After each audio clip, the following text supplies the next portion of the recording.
It's never ending. Don't let it get the best of you. Time to dance. I don't know what you came here for, but I came here to party. Just keep pretending. That's how the little things get. Wait.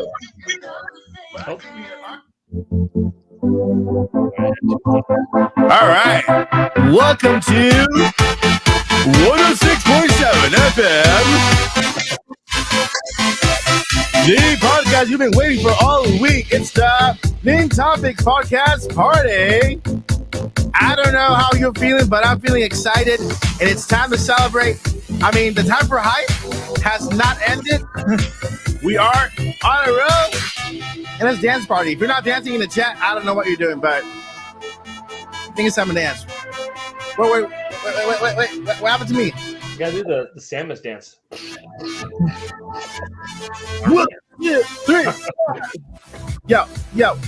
I just turned on my camera. I don't know how, but I did it.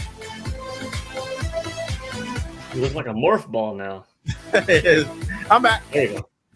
1, 2, 3, 4. Nintendo Direct hype, guys. It's never been higher. We've just had the best Nintendo Direct. Actually, look at my shirt. Nice. Very nice. Very nice. Very fitting. And then you got more stuff back there? All right, so it is Friday. It is the Nintopics Podcast, guys. The time you've been waiting for. Never a better way to end your week than at the Nintopics Podcast. We are here live, spreading all the love, all the positivity, and all the joy of gaming with the rest of the world. Guys, how are you feeling tonight? Chat, just put your best emoji. Let me know if you are listening to this after. I hope you are also bobbing your head at least while you're driving the car, or you're listening in your house with your family, your kids, or something. But we're excited because today's topic is only one. It's called the best Nintendo Direct we've had in the Nintendo Direct Nintendo Switch life cycle, right? And so today we're going to go hyping and talking about everything that was mentioned today in the podcast. But before I want to introduce the all-star cast here, starting with our special guest, the doctor from Metroid World, right? I think We had to go to space to get this one, y'all.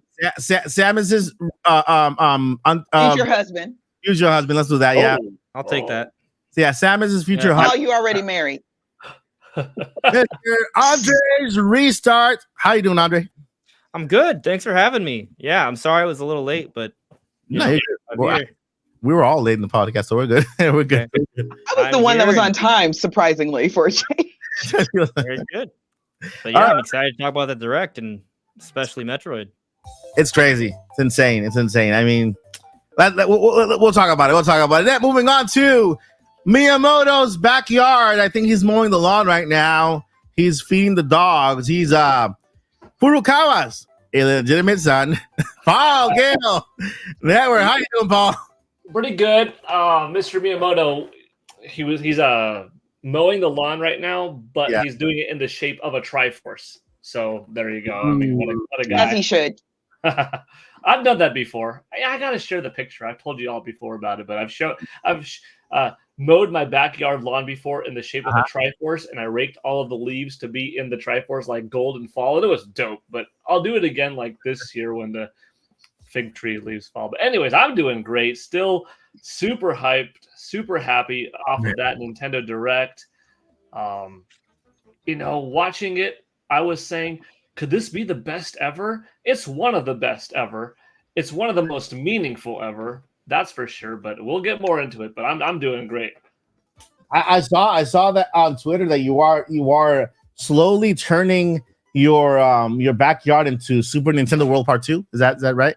Yeah, I did that too. That's also what was new this week. I had these 4 blue chairs. And I was like, you know what? I got a Nintendo Fire It Up. So I painted them blue, yellow, red, and green, and I shaped them in the positions that they would be on a Super Famicom or Super NES logo / controller. And the backyard's Nintendoing up a bit more. Oh man, Power up. That's awesome. That's awesome. Pretty soon we'll have Donkey Kong just swimming in the pool somewhere.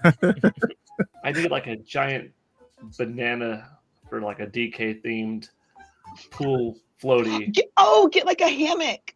Do like a hammock. Oh But yeah. it's like a banana yellow and the tips are green or something like that. And hang it between two Maybe- posts maybe or two trees. Some Splatoon, Octoling, Squidling, like. Huh? You can have them hiding in the bushes with like a little splat bomb. I've got ideas. Yeah. I've got ideas. And We're all going to Paul's house. Like seriously, we're all just gonna go hang out at Paul's house. before we proceed with the next our special guest, I just want to know what's going on here. Is this? I don't know if you know, Mike, but we totally can't see you. I know. Yeah, your video went off. That's what I was about to say. The camera that I have is borrowed. My camera broke. Okay, my main camera, and so yeah, you're gonna expect this throughout the podcast.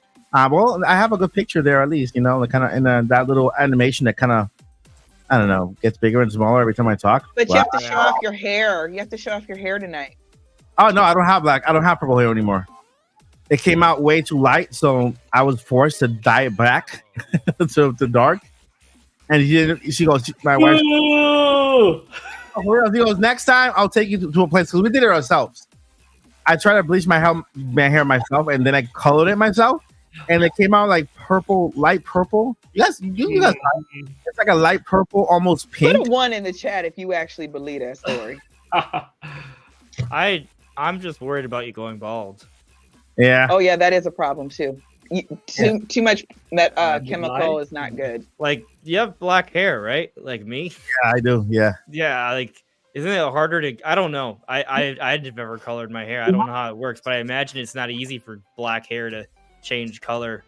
No, you have to Especially- bleach it first. When Nuke you, it first. That doesn't sound healthy. you bleach it, it turns blonde. After you bleach it, it turns blonde, and after that, then you color it. It's a bad thing. Yeah, a bad thing.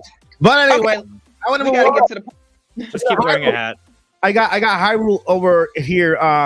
She is Hyrule correspondent directly from Hyrule. Reporting is Joy C. The JJ. Hey guys, I'm reporting live from my office in Hyrule. I promise.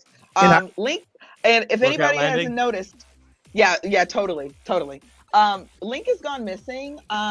And the princess asked to borrow one of my hoodies. So don't know what's going on there, but developing story. Stay tuned. Oh, okay. So the Very prince, cool. she asked to borrow one of your hoodies. Yeah, and it was so funny because Link had borrowed that hoodie and he was bringing it back, and then the princess said, like, Auntie Joyce, can I borrow that hoodie too? And I was like, sure, okay, interesting. And funny enough, I haven't seen her in a while, and Link is actually missing. Wonder if the two are related. Story at 10. So yeah, I mean, Zelda was missing in Tears of the Kingdom. Now Link is missing in this one. There's like a lot of missing going on. So anyway, Zelda was with her great grandparents. She was fine. She was at her grandparents' house. right, you're right. Back in time. All right, so I want to shout out Lilly Hyrule. Lilly Hyrule is away on vacation, but she is somewhere in the chat. She'll be popping in the chat once in a while. Paul Gill just gonna pop out. Speaking of popping We out, always have technical issues. Y'all know it's just part of the stream now. and he's booped back in. Part of it. So, and also Zach Hendricks is on its way, so he'll be popping in any minute now as well. But yeah, Zach's in traffic. yeah, he's in traffic in Chicago. All right, so today we are going to be talking about the Nintendo Direct. That's topic number 1, number 2, number 3, and number 4. Oh, What direct? The Nintendo Direct that just happened a couple of days ago, the one we're all hyped about, the one that changed How our did I lives. not know about this? No, I'm kidding. Go ahead, Mike. The one that changed our lives forever, the one that we'll never forget ever, the one I will talk about grandkids about, the one that showed that game that we've been waiting for. It was not a myth. It came to pass. That showed that game that we've been waiting for. Who's that? My volume's down on my phone. the ghost of Mike Odyssey. Right? Probably. It's a boo. All right. So the first thing I want to do is I want to get don't dive too deep into this one, but I just first want to get your reaction. Okay, over the entire podcast as a whole, your reaction. Starting with Andre, I want to get your reaction. How were you feeling Everybody's seeing your reaction because it's been is one of the highlights of this past direct. Yeah. So specifically about Metroid Prime 4 Beyond. See, like I haven't spoken too much about my reaction. It was glorious. And it's one of those things where, I get things wrong a lot. There are times I get things right. And when it comes to Metroid Prime 4 specifically, right? Just about Metroid Prime 4, because I'm not trying to make this about me, but literally everything I've been saying about Metroid Prime 4 for the last while, the direction I've been leaning and thinking, everything I thought it was. And what's interesting about that is that I've had high expectations for this game, right? So the fact that it's meeting my expectations, I think that says a lot, right? Like I was expecting this game to have iconic music. Yep. And something that maybe I was surprised about, I wasn't sure we would have evidence of getting iconic music in this trailer, but we have it. Like already with the first 2 minutes of this game, I already feel like we're about to get one of the best like orchestras or soundtracks from Nintendo in years. And like just from that, like Dread doesn't even have that. Dread's a great Metroid game, but it doesn't have that calling card of really good music. It has a couple good tracks and the rest are just kind of solid. So already from a musical perspective, I'm like so stoked. But going beyond the music, let's speak on the visuals. It kind of annoys me that people are like, oh, this is Switch 2 footage, right? There's no way. Because from my perspective, it's obviously Switch 1. However, I think it does sort of go to show just how impressive the visuals are. Because some people can't believe it's being made for Switch. Yeah. And here it is. Compliment. People's doubt that it's Nintendo Switch visuals is a compliment to Retro Studios. It is. It is. Yeah. That was witchcraft. Yeah. And I keep saying or prayer. Look, I keep saying Metroid Prime Remaster is not a game. I mean, it's not a Nintendo Switch game. It's a remaster. So they just updated a few assets and still made it look the way they did. This one was built from the ground up with Switch in mind. So kind of to show the capability of the hardware, So fun little fact, right? I'm glad you brought that up, right? Yeah. Because I've already talked about visuals and audio. There's more I want to say here, but I'm working on a graphics comparison analysis for Prime 4 compared to Prime Remaster with Brandon, right? I just recorded it earlier today. Yeah. And a point that I brought up, right? So I guess it's a sneak peek towards that video. Hopefully it drops sometime this weekend. But I noticed that an issue we had in Prime Remastered, right, is that when you shoot with the arm cannon, the light from the beam attacks doesn't illuminate the environment the way it did in the original, right? There was a little weird trick that did back on GameCube, doesn't work with the new enhanced, physical based rendering now, right? However, in Prime 4 Beyond, they're making it work. So the shots are illuminating the environment a little bit. You can't see it all the time because there's a lot going on, but there are spots where you see it light up the ground, the wall, and even right upon impact, right before the beam attacks hit the space pirates, you see their faces and chests get illuminated with that gold, and then bam. So they even from they've managed to even get that to work. Why? To your point, Mike, this game was built from the ground up for Nintendo Switch. Exactly. And so that's just one of many special things that are going on in this game from a visual perspective. But beyond music, beyond visuals, we're getting some really cool stuff from a story perspective. It looks like the interviews that we've seen over the years from Prime producer Kensuke Tanabe about Sylix are all holding true. And so what's interesting about that, beyond just Sylix, and there's so much story implications. This may even tie into the 2D Metroid series. So there's a lot. There's just so much. I can't say it right now. But it's also perhaps highlighting the significance of the interviews we've had from Tanabe that had nothing to do with Sylix, but still about Prime 4. And this could even incorporate time travel stuff. Joycey, I know you're a big Zelda fan, and we love doing our time travel theories. Yes. Prime 4 probably has a better claim to time travel theories than Tears of the Kingdom did. Ooh. So, yeah, that's how crazy some of this stuff is. We're gonna get into time travel and maybe black holes, parallel universes, things are gonna get. I'm not saying we're gonna. I don't know if we're gonna dive into in this podcast, But I'm just saying, in terms of story and theories, like there's a lot there that we can extrapolate between the interviews and this trailer. And so from that perspective, it's exciting. But then from a gameplay perspective, the game's running at 60. It's running at 60. It's the core Metroid gameplay. It seems to be building upon Prime 3. But I also anticipate that there are some big surprises they've yet to show us. This is just a teaser. Look at the first Breath of the Wild teaser. Look at the first Pikmin 4 teaser. They didn't show us what the big innovations were with those first pieces of footage. All this did was confirm to us, hey, this game looks amazing. It's real. It exists. It's coming in 2025. And yes, there is a Switch version. But more is to come. So I'll leave it at that. I know that was a lot, but we'll I'm holding back. Yeah, I'm holding back here. We'll let loose later on once we get there. But that's a good intro. That's a good hype moment because it was the first Metro game to close the direct. Closed it, and it deserved it. Closed it deserved it. And a direct with Zelda, and Mario and Luigi. No, a direct with Zelda and Mario Party. Listen, a direct Mario Party. A direct with a groundbreaking Zelda. Well, Zelda is the playable character. And still, Metroid Prime 4 was the closing saws that they wanted you to think about at the very end. I think, and people are not really putting this together. I'm like, it closed the direct. I know you keep saying, I don't think this Metroid is gonna do. I think they're all gonna do the same. I think it's gonna be. I don't think so. I think there's a. This is the Breath of the Wild moment. It's coming. I keep saying that. And this is the Metroid that literally is gonna take Metroid into the next level, into the plus $10 million sale. People, not dollar sale, $1 million copy sale. Yeah, $10 million wouldn't be that impressive. Yeah, it's not that much.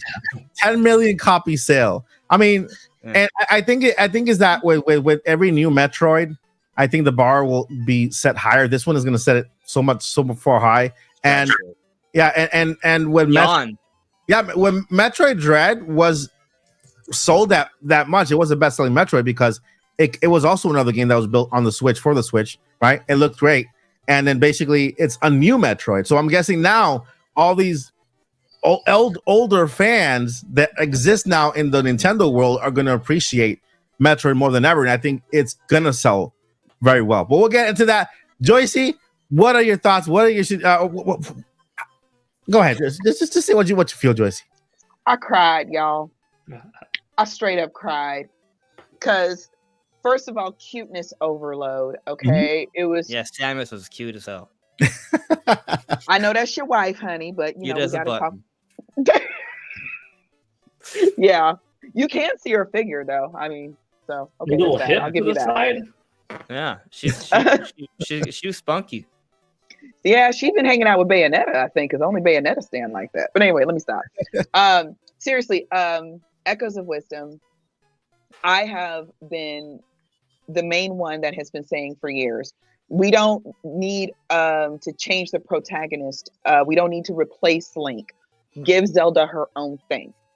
And I like the way they're doing it. It is very, very safe because it's a 2D. As beautiful and as cute and sweet as the game looks, that didn't cost $100 million. Let's keep it all the way real. I love the fact that they're trying and they're doing something experimental because, and I'll get into it more later, but I truly believe that this is a setup for, let's see how the fans like this and let's push it a little bit further and a little bit further. And eventually we're going to get that big Zelda is the protagonist game. It's going to be the big 3D game. It's going to be the one that's closing out the show. It's going to be the 10 million seller and everything. It's going to be the Breath of the Wild for Zelda.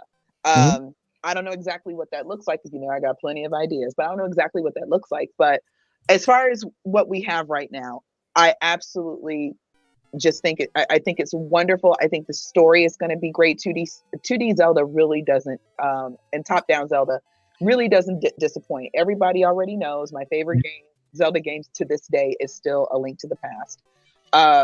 That game still does it for me, no matter what. So I think that we're going to get the same. And I completely cried because I was shocked. Because all I could think is, I don't remember this in Link's Awakening. I don't remember this ending. What happened? And then I have to point it out because it was so sweet. Is the last act that Link does, knowing he's going under. He's of course not dead, but we don't officially know that. He'll be dead. The first thing he makes sure that he gets Zelda out of her captivity. And I'm like, that's I know the fan base like that is love, whether it's a friend or a relationship. Last thing that he does is he's like, I'm gonna save my homegirl, I'm gonna save my girlfriend, whatever she is. And Mike will be back, guys, because technical issues are part of the show. Please enjoy them. I'm gonna shoot it over to Paul, and Paul, please tell us all of your thoughts. Zelda, Metroid, all the things. Oof. Gosh, we could spend 40 minutes right here on. Oh, Mike's back in video form. That's good. Good. I mean, For 60 seconds. At the 2-hour mark, though, I am going to go get dinner. I have it. I have something I can heat up. But yeah. But that's okay. Let's go. All right, Paul, it's your turn. We don't get directs like this. For like a 43-minute direct, it's almost too easy to just ramble and have a 43-minute monologue on just why it was so cool, and not necessarily over every game, but because I could spend a lot of time on just key titles. So we'll get into that. Yeah, we'll get into that. We're going to get into all of it tonight. 5-hour podcast. Yes. Overall, Direct was fantastic. It was an easy A for me. The fact that it started off so strong with Mario and Luigi brothership, the game looked nice. It popped. It had really cool art style. That's one of the beautiful things that you never know what Nintendo's working on, and that's one of the cool things about how they release games. That studio and all of the studios within are constantly working on projects. So when they say, here, this is coming out a year from now, we knew about Pokemon Legends. I mean, even though it's from Game Freak, we knew about Pokemon Legends ZA before Mario and Luigi, yet we're getting Mario and Luigi first, right? So when you hear about things far in advance, it's not, oh man, it's going to take a long time before I get anything new to play. No, you're going to get stuff to play in between that you don't even know about yet, because they do some far out announcements, sometimes like a year plus. In Metroid's case, 7 years, but it was a different story kind of. But you've also got these things and that's the exciting thing to be a hardcore Nintendo fan, which we all are, and probably most of the chat. What else are they working on now? This September, they could be like, oh, by the way, and here's Punch-Out coming out. What? A new Punch-Out? Oh, it's just one of those things that gets you continuously hyped. And if you have to be a part of any kind of fan base, Nintendo is a really easy one to be in, because you've got so many beloved IP. And then now that you see a more exploratory Nintendo, it's what else are they going to do? They're going to do a movie with it, a cool sneaker collaboration, a park, a comic book. So, sorry, that was a tangent going apart. But Mario and Luigi just made me so happy to see. The fact that we were going into the middle of the Direct, and in the middle was Zelda, I thought, you got to end with Metroid. If you're having Zelda in the middle, the only thing bigger that internally that the fans have wanted is Metroid. There was a tiny part of me that was thinking, oh boy, is it too good to be true?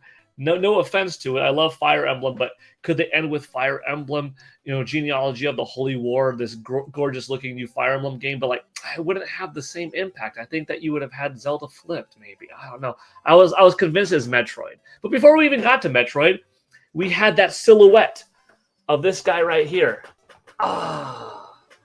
Of Ryu from Street Fighter. And when I saw that Marvel vs. Capcom, I was like, oh my gosh, this thing has been stuck forever in the realm of, okay, how is it ever going to come out? Fox had the rights for this. Sony had the rights for that. Marvel acquired their Fox stuff back to themselves, and they're working with Sony on this, but then Disney's got this, and blah, blah, blah, blah, blah. And not only are we getting Marvel vs. Capcom 2, and music expires and all that, but we're getting 7 games in one. That, to me, was huge as a fighting game fan, as a Marvel fan, as a Street Fighter fan. And these games, by the way, have also never been released before on cartridge. So that's a cool bonus. And then ending with Metroid. I need more Metroid time later. As probably I'm sure Andres is itching to talk more, but that was it's funny. It always gets me when people say, because I think Andres and I were both a part of this compilation video. I don't know if you saw it, Andres. Somebody I have. did a compilation video. It I was have. like a 42-minute long thing of like 20 different YouTubers that had their things. I think yours was in there, mine was in there. I think I saw Roger's Base, maybe Play Wrestling. So there's quite a few of us. And some people in the comments, dude, I totally get it. I totally got that energy. Then you got the folks, oh man, fake YouTube reaction just to get things. Like, you don't get it. When you are so passionate about that, your voice goes, you could be a manly man or a girly girl or anything in between, whatever. That passion, it just nothing like it. And that Metroid thing got every piece of joy out of my heart and soul, because I was at E3 2017 when I saw it, and I reacted like that back then. So when I was there, a couple thousand of us fans getting ready to go in were that hyped, because even though Metroid's never been the biggest seller, it has a passionate fan base, because there is no bad Metroid title. You know what I mean? From that core Nintendo team, and even Other M is not a bad title. It's a good game. Everything is a 9 and above in terms of Metroid. Maybe Other M's like, 7, 5, 8, something like that, but that's good. It's a good game. It's just not to the other pedigree. So when you've got the that overall many hits, critical acclaim is maybe the best out there. which one? Like, just the overall critical acclaim of Metroid is as good as Zelda, if not higher. It's really right up there. You don't find too many franchises that don't have a dud, and that's one of them, because it's always hit hard with the music and the gameplay and the navigating, and it's had different times did Metroid do different things that propelled the industry forward. With the original and its navigating with Super Metroid and the countless amounts of Easter eggs hidden within the world, and with Metroid Prime taking this Japanese 2D developed side scroller and making it work in first person. So it's kind of evolved. And then on the Wii with these motion controls. So I think that's going to be part of the pedigree into Metroid Prime 4 Beyond, is not just make a polished game, not just make something good, but it's going to have some kind of hook. Kind of like Andres was saying, we don't know what it is yet, but it's going to be something uniquely different about this game that might even have that Breath of the Wild moment where, think of the parasail, think of the glider and how revolutionary that was. Metroid could just have something like that, because now they have more motivation than ever to do it, because they've got the biggest install base ever. And not just the biggest install base, but the most dedicated hardcore fans make it up a big portion of that fan base, not a big portion of the fans being too casual that they don't keep the system long going. Anyways, that's my overall gist of the direct. That was a reaction. It was awesome. That was a reaction. Can I say Can I say something real quick? I'll talk more later. Okay. So as you guys know, I have not played a Metroid game. I said I would if they said anything about Metroid Prime 4 this year. So I will be picking up the games, and I will be doing the things. But I have to say something. One of my favorite moments from Breath of the Wild, as everybody already knows, is when you first play the game and you come out of the cave and the game makes you stop and see the title, and you just look over this beautiful world. And I mean, to this day, I still get choked up when I see that.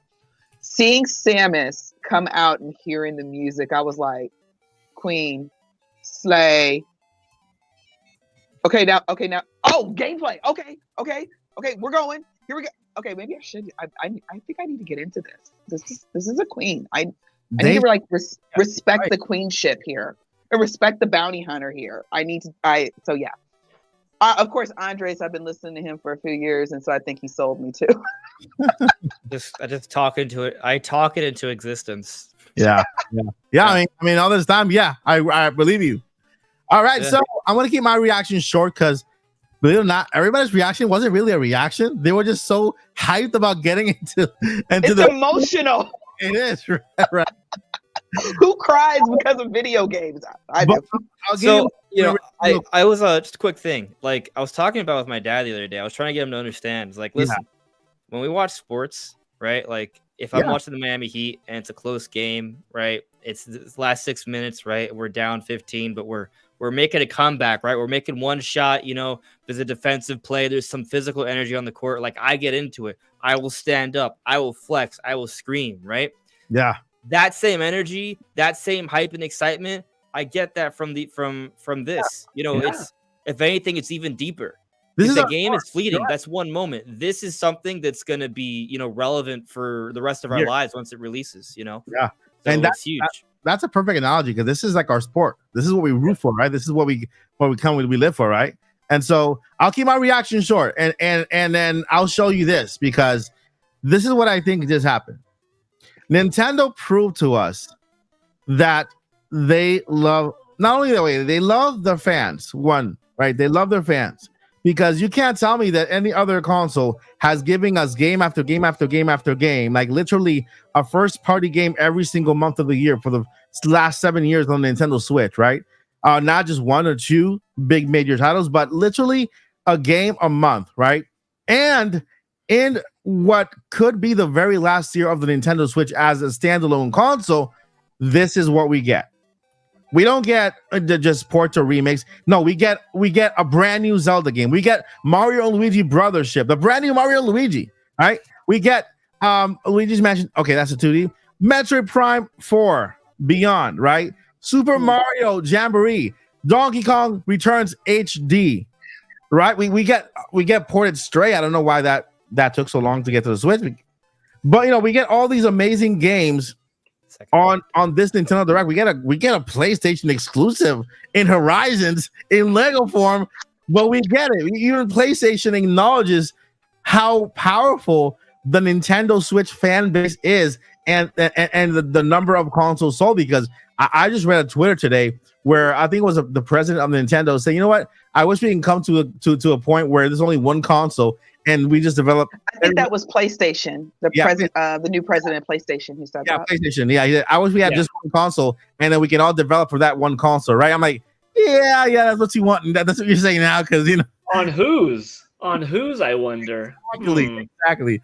But I'm like, hey, good idea, but no, but no, So that's my reaction. I think we got one of the best Nintendo Directs in a long time, and the fact that it was at the end when we were all expecting Breath of the Wild, Legend of Zelda, Link's Crossroad Training, Wind Waker, and Twilight Princess ports and remakes. We were settling. We were settling as fans, because we've been in a way grateful for what Nintendo has done throughout the life of the Switch, and so at this point we were like, okay, I think at this stage, I will be happy with this port and this port and this port and this port. But Nintendo says, nope. We can be in the last year of the Switch, but just to show you how powerful the Switch is and how powerful the fan base is, I'm gonna give you brand new games. 1 new game, 2 new games, 3 new games. How many new games are there? We got Metroid 1. We got Zelda, Brothership, Jamboree. What other new game? Brand new. Something else that made me is super hype. I am a huge Phoenix Wright Ace Attorney fan. Yeah. Oh yeah, and a collection of that. Yes, and I wasn't gonna buy them for the Switch because I was like, I have Apollo Justice. I have all these games for my 3DS, which I have not fired up in like 3 years. And we thought it, and the fan base for Ace Attorney thought it would never happen. We thought we would not, because this is actually Miles Edgeworth investigations. Come party with us. Real quick, let me finish saying this real quick. We thought the translation would never happen. Miles Edgeworth investigations have been in Japan for like over a decade. We never thought we were going to get it. There's a fan translation. People have played it. I've watched people play it, but I'm like, we get it over here. It's fully translated. They have the old sprites and the new rebrushed and pretty version. I said, okay, now I got to buy the whole new Ace Attorney series all over again because they have to match. Yeah, I'm like that. Yeah. And so to finish off, I mean, look. So it's technically a new game. It is. It's an HD port. So look at the lineup, my friends. Look at the lineup. The lineup is The incredible. Switch is doomed, y'all. Nintendo's doomed. Nintendo's getting crapped on by PS5. You know what Oh, gets no. me? What gets me, right? And it's kind of, I've talked about this. Listen, I cover leaks and rumors, right? I do that. But I always kind of talk about, it's like, hey, listen, this person may have a credible track record, but that doesn't mean they're going to last forever, right? They come and go, right? We have not been talking about Medora and Pioro for years. They're more recent. And so what's happened over this last couple of weeks, both are were incredibly credible. Yeah. But now they're both done, right? Pioro led us to believe this direct was not going to be exciting. They actually ruined my experience a little bit by just straight up lying because they wanted to kind of keep up the charade that they knew what was going on. Yeah. And they did have some information about third-party stuff, but their first-party stuff was outed, and they refused to acknowledge it, right? So instead, they pretended like they had an idea, and they just said it was going to be light or to manage your expectations. But this was actually literally the direct that I envisioned. Like, I've been predicting Metroid and Zelda to be in this direct, in like a new 2D Zelda and Metroid to be in this direct for months. I was surprised about Mario and Luigi. But I was surprised about. I thought that we would get Mario Party, but I didn't think it would be like the biggest Mario Party ever. And so my point is simply that, listen, this direct is really good, and sometimes I kind of, I'm not a fan of when people say, "Hey, temper your expectations." I think we should be aware of what makes sense and not, but also we should be allowed to be excited about these events, and this is awesome. Yeah, I don't think eight first party games eight That's first party games. Yeah. It's all right. It's little. All right. You remember back in September last year when people were like, "Oh man, Nintendo must be on their last legs. The only game they showed off with Princess Peach Showtime." See, they could have shown off any one of these games because these games, all of them that they showed off today, were in development. It's not like they just started to develop them in October and now that we're ready to be shown, which goes back to my beginning part. Never have some kind of doubt that Nintendo is cooking. They've got a couple dozen titles at any time, and they've all taken their different amounts of time, and they're all different strategies on when to best reveal and when to put them out. And don't lose hope on Wind Waker and Twilight Princess. I'm sure that they will eventually be released again, possibly as a interim in a pausing point when Nintendo Switch 2 is out, and it'll release on Switch and Switch 2, and the Switch 2 will benefit more. Nintendo's got it, especially when they merged their hardware and software lines and their home console and portable console divisions. Everything is Reach, brother. I know we have the Better Call Paul audio, but do we have the Let Paul Cook audio? Because geez, point after point after point, and they're all bangers. So before we get into any other topic, I want to welcome Zach. Zach's in the house. Welcome, Zach. What's up, everybody? Doing good. Question: did you watch the direct, or are you? Oh yeah. So let me get. Have you recovered? Let me get. No, let's not get. yet. It's hard to recover from that. Yeah, honestly, best direct in years. I feel like, in my opinion, that's not fully dedicated to one game. Obviously, Yeah. If I'm waiting for Sora forever, and then we get Sora in Smash, that's going to be the best direct forever for a long time for me. Yeah. But not knowing what we're talking about, what we're going into direct, and then to start out with Brotherhood, and then immediately after, oh, by the way, Mario Party. Oh, by the way, playable Zelda, which someone 2 weeks ago in the podcast said if they did have a playable Zelda game, it should be puzzle based and stuff because she's got the Triforce of Wisdom, and they put Wisdom in the title. Let's go. Makes so much sense. He did say that. That's just smart, logical deduction. And then ending it with Prime 4 and all of these banger third parties. We got the best Mario Donkey sports Kong game HD in a while, and that's not even a Mario sports game. It's a Looney Tunes sports game. Yeah. Didn't see that coming. This was just pure hype. That's was awesome. The direct that exceeded the wildest expectations direct, So if this were, I'm not saying it is, but if this were the last Nintendo Direct for Nintendo Switch, this is how you end it. This is how you drop the curtain on the generation, right? Because maybe the next one will be a shared direct with Switch 2, right? But this is how you share the you drop the curtain. Now I wanna let's dissect this. Now this is topic number 2. We didn't even talk about the hardware. I'm sorry. I'm just daydreaming, and I'm like, and they showed off new hardware, a Zelda themed Nintendo Switch Lite. Sorry. Yeah. Well, they're paving the way to hit their financial targets. But listen, that's part of the dissection. We're gonna dissect it now, like take it to pieces, like season it and just swallow it. I'm kidding. Wait, real quick, Mike. I'm sorry. Can I just say one more thing? Yeah, go ahead. I just wanted to say real quick, for some that were, and I know I was being sarcastic earlier, for some who were like, why is it that serious? Why do you get that hype? Adulting is tough. Oh, let us get happy about something that it doesn't hurt anything. It doesn't hurt anything. Okay. Mm-hmm. It's totally okay to just get very, very, very excited. And this direct really did it. Okay. Sorry, Mike. Let's go. All right. So let's go ahead and dissect the Nintendo Switch. I'm going to start out with The Legend of Zelda. Before I get into your what you guys think of the game, where do you think it goes, how it starts? I'm just going to tell you one thing that's going to make you very excited. Okay. I'm going to tell you one thing, and this has to do the minute I saw Zelda playable character, that brought me back to the Super Mario movie where Princess Peach had all that power. She was in the leading role there, and then we got Princess Peach Showtime. Let's reverse that now. We're getting The Legend of Zelda Echoes of Wisdom. Why? Because we are about to get The Legend of Zelda live action movie where Zelda might not be that damsel in distress. She might have more power, more imp behind it. That this is just a possibility, right? She is. Do you think she's a mage in Link's party? I don't know. I don't know where they're gonna. That would make sense. I don't know where they're gonna take it, but Nintendo has been doing a pretty good job with their female protagonists in games, and so we got of course we had Bayonetta from the get-go.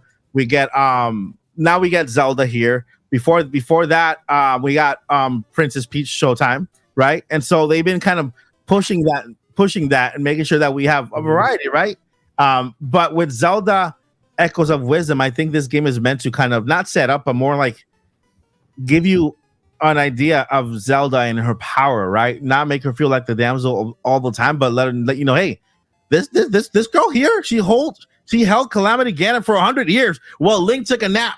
Okay, she held him for 100 years on her power by herself while Link took a nap. She is a powerful being. I know that maybe in Zelda 1, Zelda 2, whatever, she was sleeping, she was in a she was in a little dungeon, whatever. But Zelda, you can't mess with Zelda. Zelda has some power behind her, right? To back up your point. Oh, sorry, didn't mean to. No, go ahead. I was gonna say, to back up your point even more, that version of Zelda in Breath of the Wild that held Calamity Ganon at bay, that was the very first moment that she had awakened her Triforce. In all the cutscenes, she's trying and she hasn't. So that's like not even like a seasoned, full of power version of that Zelda. Like you could argue that the Zelda that held Ganon at bay for 100 years, that's the weakest version of that Zelda. That if we spent more time with her, we see her even stronger and stronger and stronger.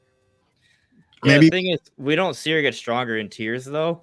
Mm-hmm. Mm-hmm. She's good, but she's not goddess power good, Mm-hmm. I don't know. Like, I think she kind of burned herself out, but like theoretically, right? If those powers were to come back and she were to master them, like, I do think I understand your point. Mm-hmm. You also could argue that like she was maybe training as she was like it was she was learning as she went when she was holding him back for those 100 years. Let me tell you something. Goku cannot maintain a Kamehameha for 100 years. He'd get hungry. And here was Zelda for 100 years holding Ganon tight. 100 years. Let's not put that little. That's goddess power right there. Oh, she's a total goddess. Like yeah. I would actually, I think Zelda's more powerful than Link. Like at least based off Breath of the Wild. Like People were born and they died with Zelda holding Ganon back. It's a lifetime. So Entire generations. you gotta think about that. People they were born and they died while Zelda was holding Calamity Ganon back, or when then Link happened to wake up and forgets everything. And okay. In what capacity was she doing it? Was she standing there in one place like this for 100 years, or was she still living life, but coming back once a day? Was she still mentally linked with him while she was eating and teaching and going for a swim and stuff like that? Because Link, you didn't see her. You couldn't see her. I kind of see it as her being as like a pseudo cryogenic sleep, but also some extent being there is some level of consciousness, because she was holding him back. Otherwise, like I can't. That's my headcanon, because then she's like extremely aged compared to Link, and it just doesn't seem right. It's almost like she froze time, for lack of a better. Like she didn't. Yeah. Ganon moving, but actually, that makes sense. He was the same age. That makes perfect sense. Actually, I'm glad you mentioned that, because in Tears of the Kingdom, they actually explain that she has powers of light and time. So those time powers are probably why she was able to do that. I agree. Yeah, that makes even more sense, right? Because she's not an old lady, but by the time Link wakes up, but now we get to see her in action in Echoes of Wisdom. And I cannot go without. I need to throw this to Joycey. Joycey, this is your baby right here. This is,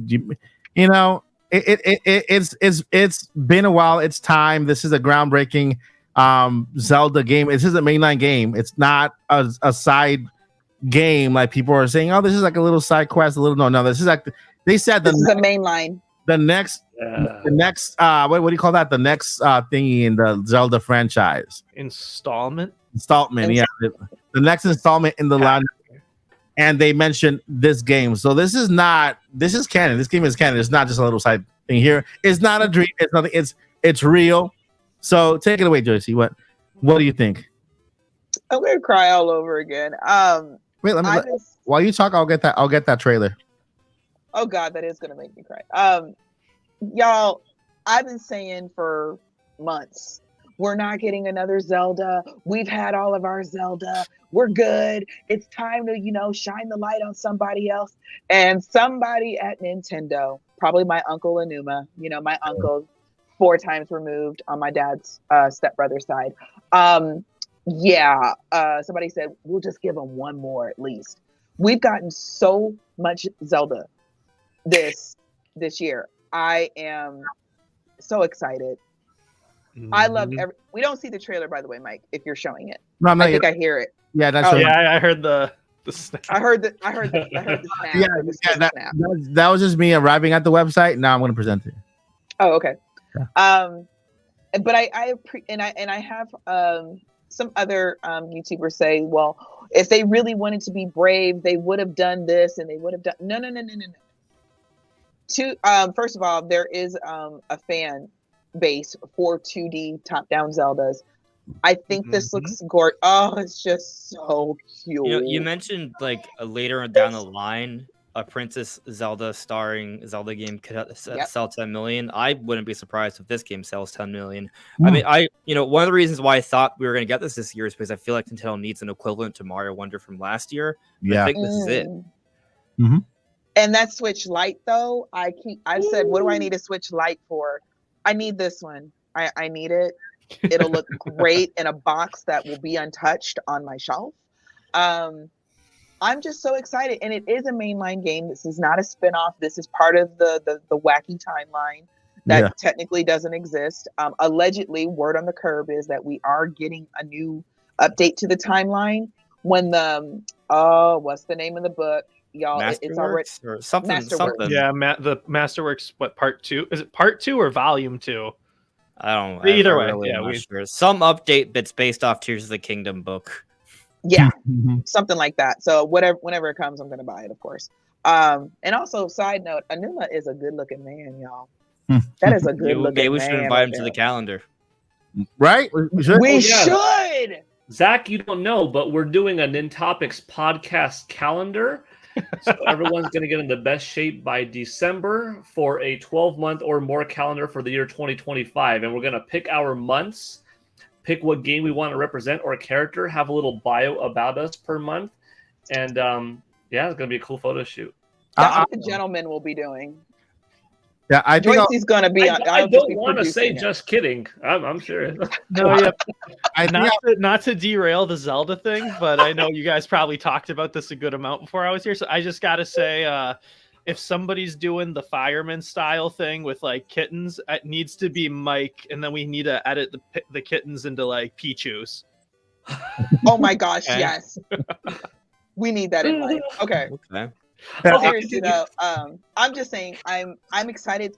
One of the things that I really appreciate about Nintendo when they show us their triple A's is that you really always they give you a sense of, oh, this is everything what this game is about. Guys, we haven't even seen a good 1% of this game. I remember when Breath of the Wild and Tears of the Kingdom were coming out and they were giving us all these trailers, and really most of the trailers, with the exception of a couple of shots here and there, most of the trailers were in the starting area. So we didn't, and in Tears of the Kingdom, we didn't even know that there was a depths area. We didn't even know that until you played the game. So I wonder what this story is. I wonder, Andres, I saw your video earlier. I really like your point of view on what it could be. I low-key kind of feel like it's similar to A Link to the Past, where there's a light world and a dark world. Mhm. And I feel like Zelda's going to be running around the dark world or something like that, or Lorule. I don't know. I don't think it has anything to do with Link's Awakening, because that's a whole other thing. But I'm just excited.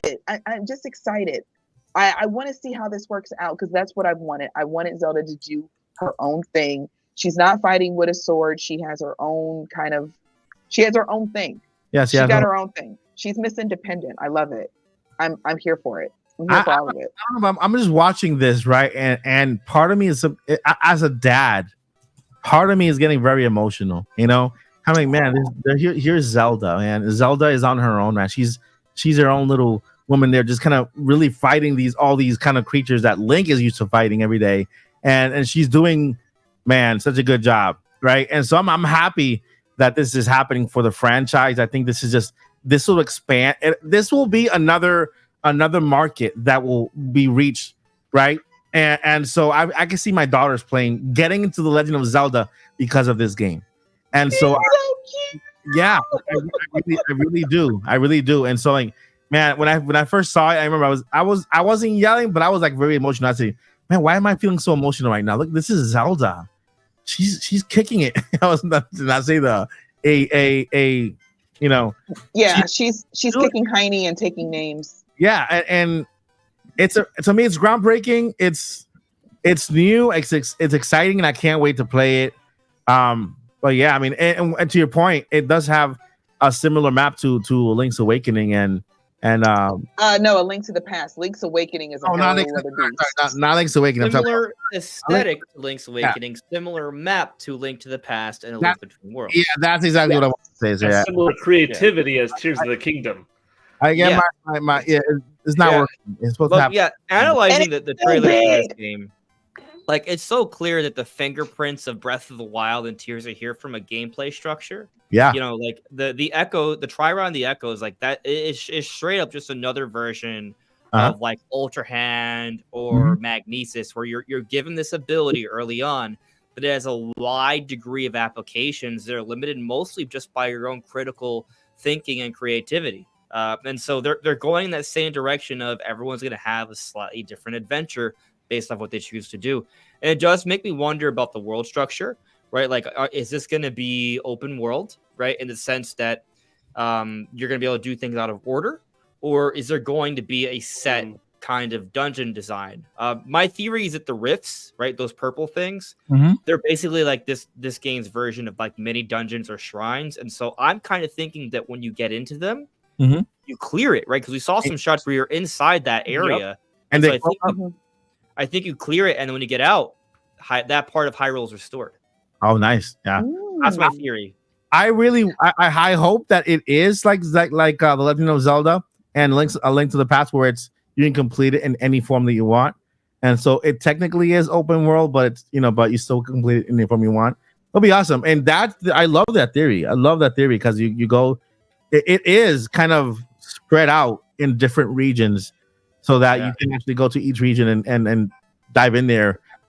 My question is, Link. It makes right? sense because you're gonna basically like you get it's based off your own like what you do, right? So I feel like they probably are designing the map to kind of be able to handle a variety of different things. What it reminds me of actually is the Breath of the Wild prototype. Yeah. Have you guys seen the Breath of the Wild prototype? Yeah, Yes. the one that they made with the Zelda or Yeah, it has the Zelda original what Legend of Zelda 2D top-down graphics. Yeah, the 8-bit graphics, but it's like a blue tunic Link, and then they use like fire and stuff. Like so I feel like that became this. Okay. Yeah. Yeah. The other thing I was going to say, like super quick, some of the people that are out there that really go into real deep dives on these trailers, I'm so grateful for that part of the community.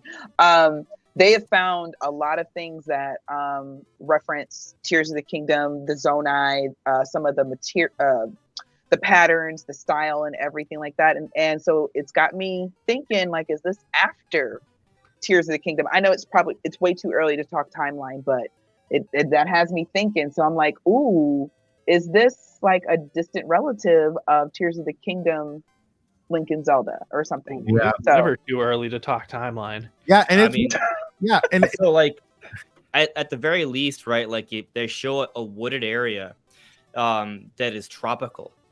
So that to me is like, oh, so this is new Faron, right? Because Faron wasn't always a tropical environment. They made Faron tropical in Breath of the Wild and Tears with like, the big trees and stuff. And so we have that in this trailer. So I don't know if that means there's a straight up like this is a sequel or something, but I think it at least means like their vision of what Faron is has changed. There is a Gerudo area. There's a desert area with Gerudo women, right? Like we've had desert areas in 2D Zeldas before, but they don't always have Gerudos. There are Gerudos in this game. So I mean, there could be something to that idea. We also, I don't know if we also have two types of Zoras, the old ones and the new one. Yeah, I really want to know what's up with that. Well, love it. That's not the first time that's happened. They Oracle. were both in Oracle of Ages. Right. Yeah. Mm-hmm. But I want to know what's up with that in reference to this game. Like, how does that work? But it's also interesting. Like, it's cool because like you got like the Oracle games, as you brought up, Zach. Like, it's like different pieces of lore from different games are kind of converging here because even in like Tears, there are references to other Zora tribes, right? Yep. And so we could be getting. There's a lot of possibilities with this game from a lore perspective. Like, it could help plug in a lot of holes. It could maybe perhaps speak more on multi-Zora tribe dynamics. So, there's that possibility because we do see the two different, they're arguing with each other, right? So, like, that there could be something there that would be really cool. My personal theory is that this game takes place after Link's Awakening. This is an experienced Link that's come back who saved Hyrule before. And a lot of that just has to do with the art style. It's the same art style, but also there's the code names. So before Midori had his great fall and he leaked all these different code names, and he had leaked the code name for a Zelda project that was for Edward. Yeah. And so Edward is actually a brother to Richard, the Princess of the Tower. This is a real event that occurred. This is I talked about this 2 weeks ago, 100%. Yeah. But you're going into more depth, so like, I'm not trying to say stop. I'm just hyped. Oh no, but yeah, they mysteriously disappeared, right? But point is that they are royals, right? And so if you look at the different the history of Zelda code names, that they're always based off some royalty. 2D games are based off actual people. Like I believe Triforce Heroes was Alice, if I'm not mistaken. Like was like Alice in Wonderland. I think that's what that was the idea behind that one. But so the interesting part here is that we've already known about Link's Awakening. Its codename was Richard, right? One of the two princes. And so there was this implication that there would be a connection here. And so here we're seeing this game. Presumably, the codename leak is this. I mean, that's the leak that actually Midori later said that it would be a new 2D Zelda reveal. So yes.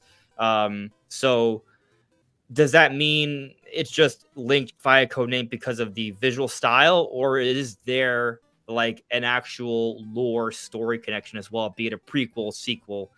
Hard to say. I think those three games could be. I mean three. I'm counting Echoes of Wisdom. There could be a possibility that they're all kind of close to each other in timeline, right? Like this one could be very, very near Link's Awakening could have been before that, or a Link to the Past? And does this mean that this is maybe a second game in this kind of theme and animation style that we're getting? I mean, we might get a Link to the Past after this one, or using the same map, because the map has been updated, right? I think so. This is like a more modern map of what a Link to the Past was, because you can see Death Mountain all the way huge in the corner over there, right? And then most of it is very similar, right? Even the little rocks that you can see all the way here, like in that formation. And then the castle, where the castle is, like to the right there is supposed to be like a water dungeon, I think. Yeah, like, it's off screen, but it's like to the right of the lake in front of you. Mm-hmm. And then of course, Link's house is missing. That could be pertain to maybe like one of those rifts, maybe swallow it, or maybe. I actually think that shot, the rifts haven't occurred yet. So like, there's a rift where Zelda escapes, but then I think there's a later scene where the rifts kind of consume the land. As you start to see there. But I was gonna make a joke that the reason you don't see Link's house is actually because Link is living with Zelda because they're lovers. This is actually adult Link and adult Zelda. You just can't tell because everyone looks like children in this game. They're so cute. I can't get over it. Like, actually, the knights of the kingdom. We just don't know yet. Yeah, the knights are the same age as Zelda. Like you can't tell the difference between them. Like. They all we're not look trusting like children to protect the castle, obviously. Also, can you pause it really quick on Try, Mike, right there? You mean like right here? A second ago, where it like showed her name. Yep, right here. Oh, right. Yeah, sorry. The screen I'm looking at slightly delayed, so I was like, no, not here. And I was like, yeah. Okay. So, unpause it for a second. We're going to go, and pause. So notice the 3 triangles above her head when she moves. Those Triforce looking triangles on the fairy named Tri. And so that was something that immediately stood out to me. What if that's a Tri stood out to me, but not the triangles? She's got 3. They spin independently of each other if you watch her move again, like she just did. So that very much to me looks like floating Triforce pieces. Oh, there's definitely a Triforce story. I mean, it's in the title of the game, right? It's what is it? Echoes of Wisdom. So wisdom is Zelda. Right, the equivalent of Fi or Fi. Yeah, and, I mean, you're building her back up until she becomes the fully resurrected Triforce piece, and very possible. I will say this though, right? I wouldn't pay much attention to the 3 part of it. The triangles part is big, but she later into the trilogy she has a 4th triangle, and so each triangle pertains to the cost of the echoes. Like there are some echoes that cost 2, 3, or 4 triangles, and so I think the current theory right now is basically, as you progress in the game, you're going to get more triangles, and thus you have more options with your echoes. Yeah, right here is 1, like 5, 1, 2, 3, 4, and then 5 here. So the other thing I wanted to point out, as far as my own theory goes, an echo is like a repeat of something, and so we already know that the wisdom is part of the Triforce. But who's to say these aren't rifts through time? Who's to say not just are those 3 Triforce pieces or 4 Triforce pieces, but those are 4 Triforce wisdom pieces specifically, or 5 or whatever. But so and that's like the first Zelda. And Wind Waker had shards. Yeah, there was 7. Or I think, I don't know if they made it smaller. I think they made it into 5 in Wind Waker HD or something. I don't know, but so I think it makes sense for this to be like what Link has on his like waist in Tears of the Kingdom, like the little thingy that allow him to kind of produce something, or even glide for a period of time before everything runs out. And so maybe the more she goes stronger, the more little triangles he has. Maybe every 3 rifts she unlocks a new triangle. Also too, so one of my other theories. So as far as timeline placement goes, I've been struggling with this. I'm just like, because of the map, being the Link to the Past map, it's like, ooh, like that's like almost exactly the same. But then the art style, like I'm not going to count the original Zelda games because those systems had limitations.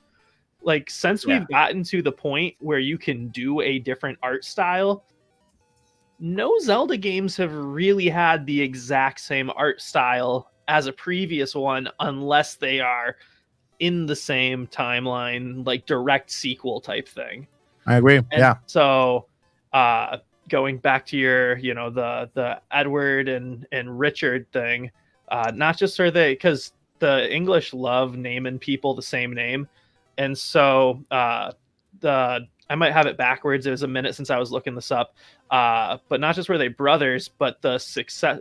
It was Richard was the first one, and this one's Edward, or is it the other way around? I think it was. I don't. It might be King Richard. I'm not sure. Okay. Well, my history might be a little backwards. I want to say Richard because Richard's Link's Awakening, right? Okay, so I feel like they went with the more important one, the one that was in succession first. So Edward's the younger brother. Okay. So then in that case, not just were they brothers, but also after they had died, Edward the Fourth was Richard's successor, who became the next king. So there was an uncle. Uncles. Yeah. And so that's like a direct follow-up.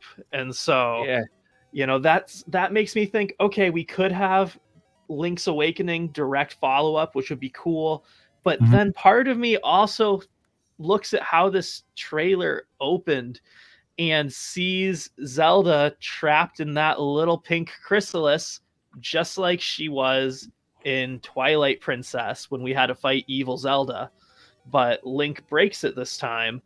And I'm in my head, I'm just like, how cool would it be if this was somehow connected to the Twilight Princess area of the timeline? Or even if this game ends with like the boss before facing Ganon being evil Link. Like, we see Ganondorf put Link in that chrysalis, and Zelda has to fight evil Link before they take down Ganondorf. I have that theory too.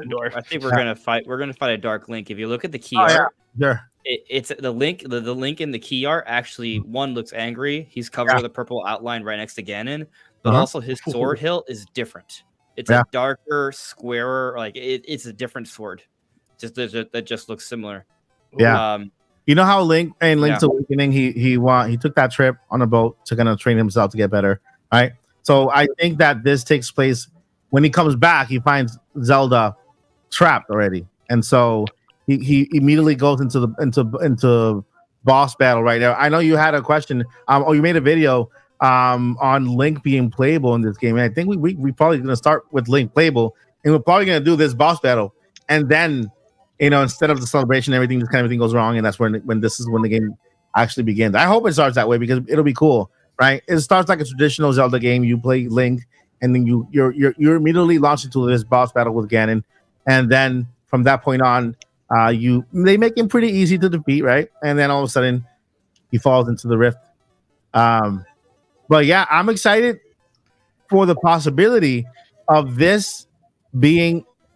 This game and then having Links to the Past, making this art style to just sustain, because we already have the map. The map has been updated, obviously, maybe just to bring it up to date to today, just so that it matches every other game and it has every location kind of matching also the newer locations in Hyrule, right? Instead of just keeping them how they were during the Super Nintendo timeline or that timeline era.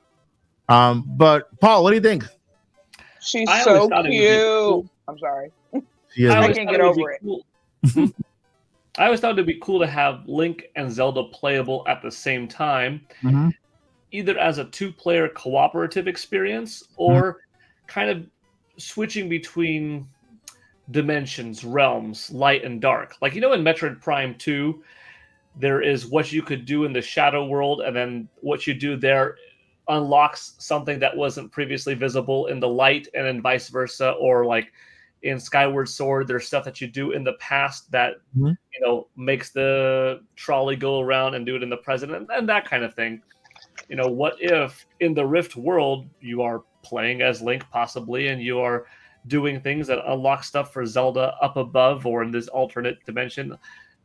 Probably this game's not going to be two-player co-op, but that would be a cool thing. But I think it deserves maybe that's for a future title. I think this one deserves to be like let it be Zelda's time to shine as a playable character. But if there is some small Link inclusion beyond the opening act, seemingly, and we don't even know like how long the opening act is. Echo. Yeah, We're gonna unlock him as an Echo. Whole on, like a whole on mini Zelda game that you're playing as Link before you even like it could take place at the end of a typical Zelda game. Like Link goes to the castle and you're playing through one whole dungeon before you fight Ganon and fall underneath. Like we don't know how much Link playtime you have. If not, maybe nothing. Maybe just completely a little scene that you get. But Link's involvement, we don't know if it is nothing in the title or not. But it's just exciting to say that a new game plus isn't Link. Like when you finish, you can run through it again as Link, and it's like a whole different play style at that point. Yeah, that would be different. Isn't it? You never know what Nintendo's gonna do. I bet he's a late game Echo. Be able to you saved him, or you're having an. I think you save him at the end. I bet he fights with you at the end. That'd be cool. New game plus would be insane. It would just be a different game then. So if they can pull that off, that'd be cool too. Question: Isn't this the temple you get the first pendant on in Link's Awakening? I do not remember, but it is a dungeon. It's got bird statues. I'll tell you that. Yeah, in the corner, I know that when you play Link's Awakening, you get the little pendants, right? And so you travel towards the top. I think is the corner top. Is it east, northeast, to get to that little stone place in the corner, and that's where you meet the I think the elders there or something like that. And are you talking about Link's Awakening or A Link to the Past? Talking about A Link to the Past. Okay, so A Link to the Past, that's the one where you get the first 3 dungeons, pendants, and then you go to the Dark World. Yeah. So this looks like that first area you actually visit with the little pendant in the corner. Oh, okay. Okay. But it's in 3D, kind of almost 3D form. There, I see what you're saying. Yeah. So jazzed. All right. It's so cute. Jazzed. It is, man. Can you imagine? I can't get over how cute they look. The scream I scrumped when this trailer came on. The scrumptious scream. We have to get 4 figures of Zelda to come cool. right. Oh, the amiibo that are gonna come out. Didn't even shit. Come on, amiibo. I want the Ganon amiibo. Right. Yeah. Yes. And that's yet one more cool announcement that. But that Link with the hood and the sword and bow, like that's such a cool version of Link. I want that too. How do we get to the concert? How do we get here? I do want to thing I have to. Oh, I'll let you go. Oh, I just wanted to speak a little bit on the co-op idea for a future Zelda game. Yeah. Like I feel like for like a big 3D Zelda, Link kind of has to stay the main character. However, I can see a scenario where maybe someday they kind of do what they sort of teased at the beginning of Tears of the Kingdom, where it is a Link and Zelda adventure where they're both the main characters. Zelda's more of the spellcaster / like strategic person, right? Yeah, Link is I'll use the tools and weapons and the powerhouse of the two, right? And so like that, you could build a game where you can use both as one player, but you could also build a game where you can still have a lot you could do as just one of them, and then the other is a co-op. Like it could be an online co-op or a local co-op thing. And that may sound kind of crazy, but like I don't know, 5 years from now, if they want to build a Zelda game like that, they would probably have the hardware that could pull it off, and it would probably do really well. Yeah. So a big majority of the reason I think they made this game is to be the last Zelda game before the movie comes out, and to position Zelda as her own character who can actually fight and defend herself. She has a story of her own, right? That she can take control of and be the protagonist of. And so I think this is kind of intentional for the Zelda live action movie. Because if you did not know, or you're hearing for the first time, the movie is currently in production now. It is officially in production. It's no longer in pre-production. He's done. He's done with the 8 movie. So he's done. He was done in November. He was taking a break. Not November, October of last year. He was taking a break, and now he right now they're in production for the movie. So that means there could be a cast out there. You know how quiet Nintendo kept that cast for Super Mario? Nobody. It didn't leak at all. Nobody knew about it. Even I watched a lot of movie channels, right? Marvel and superhero movie channels, and I watched movie channels in general. And nobody ever. They cover leaks too, just like we do. Nobody ever uncovered those leaks. Nobody ever thought that Chris Pratt was going to be Mario or Jack Black going to be Bowser. Nobody even put it together until that Nintendo Direct. And I think right now, casting is part. According to when I went to school, casting was part of the pre-production of the process, like location scouting, budgeting, all that stuff. So that part is done. Now we're in production. If you go to Wes Ball's page, it used to say, I'm working on Planet of the Apes, soon to explore Hyrule. Now he changed it to exploring Hyrule. And so I think this game is meant to be part of that, just to give Zelda some. Let me try myself real quick here. I like the fact that this looks like from Tears of the Kingdom, like the actual, the menu that goes to side to side here. Mm-hmm. Yeah, I hope they add a scrolling wheel, more fingerprints. Yeah. I'll say this, right? In September, the game's coming out. They have that Switch Lite. It's so soon. The Zelda Lego set that is heavily Ocarina of Time / Breath of the Wild stylized, right? They got the both versions. That's all comes out in September. Yeah. I am not sure what kind of direct we're getting around that time. I know we're getting something, but assuming they go with the same typical general direct format, which again, I'm not certain. I think, obviously with Switch 2, I think things are going to be a little bit different, but assuming they do that, I do think we're kind of positioned for maybe a Zelda movie cast reveal. Yeah, I agree. This September as well, and the time, the timing would be right in line with the Zelda release. But I'm actually want to ask you a quick question on this. Like, when do you think this movie is coming out? Because Nintendo just confirmed that the Mario movie is coming out April 2026. So where does this Zelda movie fit in? Do you think it comes out after? I feel like it would have to come out after. I think because it's one is animated, one is live action. They're two different studios. One is Sony, one is Universal Illumination. I think they're gonna come out both in 2026. If the movie's in production right now, if right now it's in production right now, why wait an entire, why wait 2 years into 2027 to release it? I think it's gonna come out in 2026, same year with the sequel. Remember, the Mario movie is a sequel. This will be the first movie. Mario movie is coming out in April of 2026. This movie has the potential of coming out later the same year. To me, I'm saying 2026. I was following Rise of the Planet of the Apes or whatever it's called from West to see how long when it started to begin. It only took about 2 years, a year and a half actually. I was also following. Right now, I'm actually following the Superman movie that's being James Gunn's Superman movie. I remember when he first released the trailer, presenting what he has planned. That was last year. He said, "Oh yeah, we're gonna have these movies lined up and this like that." Then they immediately went into pre-production early last year. And so this year production, and then it's coming out next year.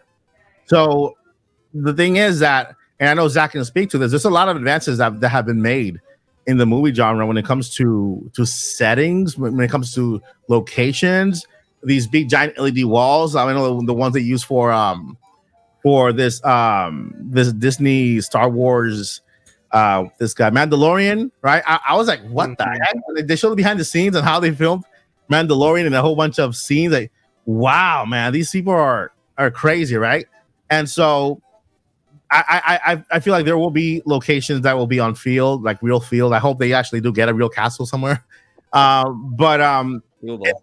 With the technology we have nowadays, I think that this movie is not going to take 2 years to make or even 3 years. I think that 2026 is a very good time, and maybe around that time could also be a good time to maybe talk about the next Zelda game. Who knows, right? So I got a prediction for you. I can see the movie taking a little longer, but like 2027, right? Like maybe it comes out April 2027, right? Mhm. But now I believe more than ever, it's kind of like as there are different theories I have about certain things that are going on. Some theories fall apart, others, as more evidence presents itself, I double down on, right? Mhm. So like after this direct, I'm like 100. I was 100% convinced that Prime 4 is a cross-gen title before the direct. I'm now 125% convinced it's a cross-gen title. But Yeah. after this direct, I am now 90% convinced that there will be an Ocarina of Time remake. I was like 70, 80. Now I'm 90. So I'm predicting that maybe there is like a Breath of the Wild remaster or something in 2025. I don't know what they're gonna do with that, right? But in 2026, late 2026, I'm predicting that the next major new-ish Zelda effort is a big boy remake of Ocarina of Time. That would be awesome. That would be very close to the movie release. Yeah. I need y'all's opinion on something. I kind of know what Paul and Zach think, but I still want everybody's opinion. When it comes to the Zelda movie, what audience do you think they're going for? Because Mario, in my opinion, hits you right in the nostalgia and hits you right in the family vibes. I don't think it's just a kids movie or anything. Anybody can see whatever they want. But for Zelda, I feel like it shouldn't be anything less than PG-13. Well, they're going live action, so I think that already kind of indicates a little bit of a direction there. Like, yeah, you can make a live action movie that's geared towards kids. Those are usually freaking terrible. Like the Sandlot would like to have a word with you. Oh, I said usually. Usually. Okay, what was it? Aqua Girl and Lava Boy or whatever is garbage, right? Like anyway. So his children wrote that movie though. Who's? What's his Andre's name? hating on the children, y'all. I just brought up a random live action movie that's for kids. That's all. I feel you. Yeah. But I mean, you look at something like Stranger Things, for example. That's geared towards a more widespread audience, right? It's not necessarily for adults. A lot of younger people can watch that, but it still has a lot of creepy moments, a lot of serious moments. It's a really nice blend. Like I'm not saying that the Zelda movie is going to feel like Stranger Things, but I'm just saying in terms of like the audience, I think maybe that's what they're kind of shooting for. I feel like Stranger Things and the Zelda movie would be shooting for the same audience. Does that make sense? That makes sense. Perfect sense. I mean, once you get live action and you put a sword in the movie and you start slashing things back and forth, that automatically makes it a PG-13 movie, right? And so I think PG-13 is right. It's good there, right? It's good because it's going to have a lot of action, a lot of fighting. There's going to be a protagonist that's going to try to destroy the world, kill people. There might be some deaths in there. We might see some deaths on screen, right? And so, yeah, PG-13 is, to me, it seems very good. I know there's not gonna be no cursing or anything like that or gore. It's gonna be like, PG-13. They get one. Yeah, they don't need it. And depending on the scenario, I'm not going to be angry at it. I don't like gratuitous, unnecessary words just for no reason. I got one for you. But if you're in the middle of battle and the big demon pig king is trying to come and kill all of your people, and you let something just fly out your mouth. But what if those words don't exist in Hyrule, so they can't be in there?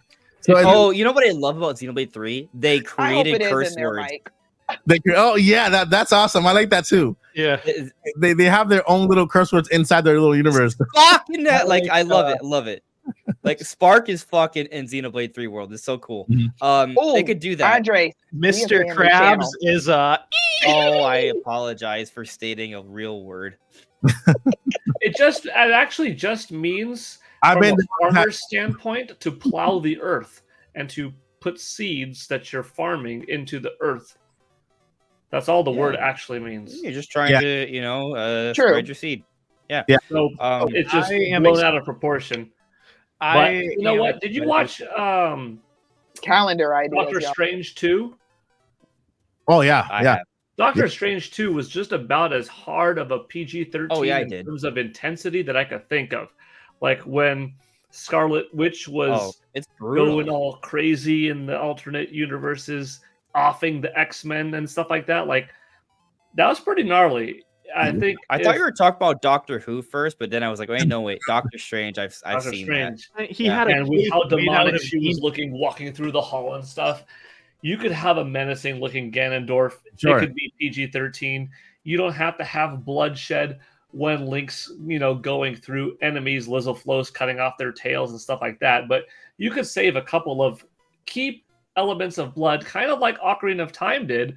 Remember in the original version, when you kill Ganondorf, blood comes out of his mouth and it's red. Yep. And later on, it was edited out. I mean, Link impales Ganondorf in the skull in Wind Waker. If they want to make it meaningful and impactful, you just save your choice moments very wisely. I think the movie's going to cater to plenty of People who can nostalgia handle and it. costume design and music and elements for the hardcore fans that have been fans for the last 40 years, but also try to capture the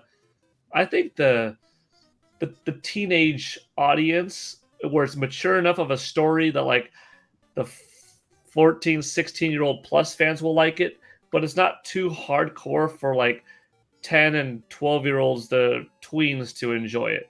I think of kind of like X-Men 97. X-Men 97 isn't as mature of an animated series as the independent animated movies that DC and Marvel put out, because they put R-rated stuff and they put like hard teen stuff. But I didn't really feel like when I was watching X-Men the animated X-Men 97 with my kids who are 9 and 7 that it was too rough for them. It didn't go that hard. So it was like, it had nostalgia for me. It was well written enough that I think that if you were like a teenager who didn't have the nostalgia, you'd be like, this is pretty cool, but it's not too edgy for your tweens to enjoy. That's sort of the live action Zelda that I'm thinking is kind of like the X-Men 97 experience where, well written, that you respect the audience, enough nostalgia, but not too much that you could be a mom or dad or whomever and take your 10-year-old to see it and it's okay. And if they say a female dog one time in the movie, it's not going to be the biggest thing. You know what I mean? Language doesn't exist in Hyrule. Anyway, so listen. Yes, it does. I'm a correspondent. There's all kind of stuff going on. I mean, we hear them speak One English. little thing I'll mention: Lord of the Rings is rated PG-13. So Yeah. like, and it's easier since then. Exactly, and I was about to say that. Just take a look at Lord of the Rings and The Hobbit, and so Harry Potter. Harry Potter's PG-13, and that's got pretty scary stuff sometimes. Yeah. Also, one more thing. You guys you're kind of touching around, like you're dancing around the idea, right? Like, don't do too many crazy things, but you're gonna have that one crazy moment. Wind Waker is the embodiment of this. Cartoon, tune game, blah blah blah. It's fun, it's cute, it's pretty, it's for the kiddies. And then right at the end, Link does this crazy super spin somersault and stabs Ganon straight through the head, right here, like right through the skull. Wow. Yeah. Anyway, yeah. I mean, again, I wouldn't really. I could see that happening in the movie, like impalement or some kind of, But one thing is going to be kind of controversial, guys. And I'm sorry, Zelda fans, but this is facts. Number one, they're going to go with an all-star studded cast. Okay, you just have to accept it. They're going to be all-stars. Nintendo want to reach a bigger audience other than Zelda fans, like they did with the Mario movie. Number two, don't expect the movie to be after any game in particular. We might have Easter eggs to make you happy. Oh, look like this from Link's Awakening. Oh, look like this from we're gonna have those little moments there. But I think the story in general is gonna be one that the newest fan who has never heard of Zelda will be able to get into the into the lore, into the story, and become an instant fan, and then jump into the video games. Right? I agree with that. Because I've heard so many comments. I hope they make it like Twilight Princess. I hope they make it like this. Link better be left-handed. I'm like, who cares about left or right-handed? Whatever the guy who they pick is gonna be. I heard that Link is ambidextrous sometimes. Amphibious, like amphibious. Ambidextrous, right word. Like Don't listen to that. So it's gonna be. It's gonna be that type of movie. It's gonna be a Zelda movie, guys. Don't worry, they're not gonna go. Miyamoto's in charge of it, and Miyamoto we trust. He's in charge of everything, so we don't have to worry too much. Any last thoughts before we go into Yes. Metroid? The movie's gonna have at least one super really bad word come out of Link's mouth, and there's gonna have a then fade to black scene. It's gonna happen. I'm sorry, because I feel so hard that's the direction they're going in. It's gonna hit us older fans right in the nostalgia, and for the newer fans, it's gonna say, "Oh, so it's not a kid's thing. Maybe I should put the PS5 down and pick up a Switch." Now, I think what's gonna happen. What I think what's gonna happen is that they might go about it like they did with Spider-Man when Mary Jane, I'm not Mary Jane, Aunt May finds out that Tom Holland is Spider-Man for the very first time at the end of the movie. And you guys saw that part? Yeah. He goes, Spider-Man. There's like Homecoming. Homecoming. Homecoming. That one I haven't seen. Towards the very end of the movie, the very last shot, here is Peter Parker, Tom Holland, taking off his suit, and then here's Aunt May just looking at him like, yeah. What the? And it just cuts to black. Yeah, what the? And instead it cuts out right there. I don't think we're gonna see any. We're gonna hear all 4 letters. You know why? I can promise we're not. You know why? It's not gonna happen because support my dream, Zach. Miyamoto is a family man, and he wants his kids to watch the movie. And so, all right. So with that said, I have a couple things, if that's okay, that I've been sitting on. Okay. So my prediction for this is that they are aiming for March 2027. And everything that Mike said was correct about how things are quicker now. Like, there's so much cool stuff. Like, this is a virtual production camera. It's $12,000, and like it lets you do that type of stuff. And they have better equipment than I do. That's the whole reason I showed that, is because it's like, if I have this, then what do they have? But fantasy. How many fantasy movies do we get? Like, or not even movies, fantasy movies or shows? We got The Witcher, a lot, The Lord of the Rings, and Game of Thrones. That's it. Yeah. And You compare now House of those the Dragon. to, yeah, that's what I mean. Like, that's still Game of Thrones. Those are the big successful ones, but but the reason we don't have that many is because fantasy is the most expensive genre to make. It's more expensive than sci-fi. It's more expensive than any of this stuff. I'm in this film funding group where I got 2 of my films funded today, so I'm super excited about that. Nice. Congratulations. Somebody had posted looking for $100,000 to make a small fantasy something or other, and every single investor's response was the same. Fantasy is the most expensive thing. There's no way you can do that for that cheap, even if you're just trying to make a small proof of concept. There's a reason we don't see fantasy. Every single one of those. Like, guys, can you read the comments? Like, once 2 people comment it, we don't need like a whole thread. But so because of that, you have the costumes, you have the wigs, you have the assets, which are different than normal assets that are being used. If you're going to film outside, that changes things. If you're going to film in an LED volume, you have to make different environments than would normally be used.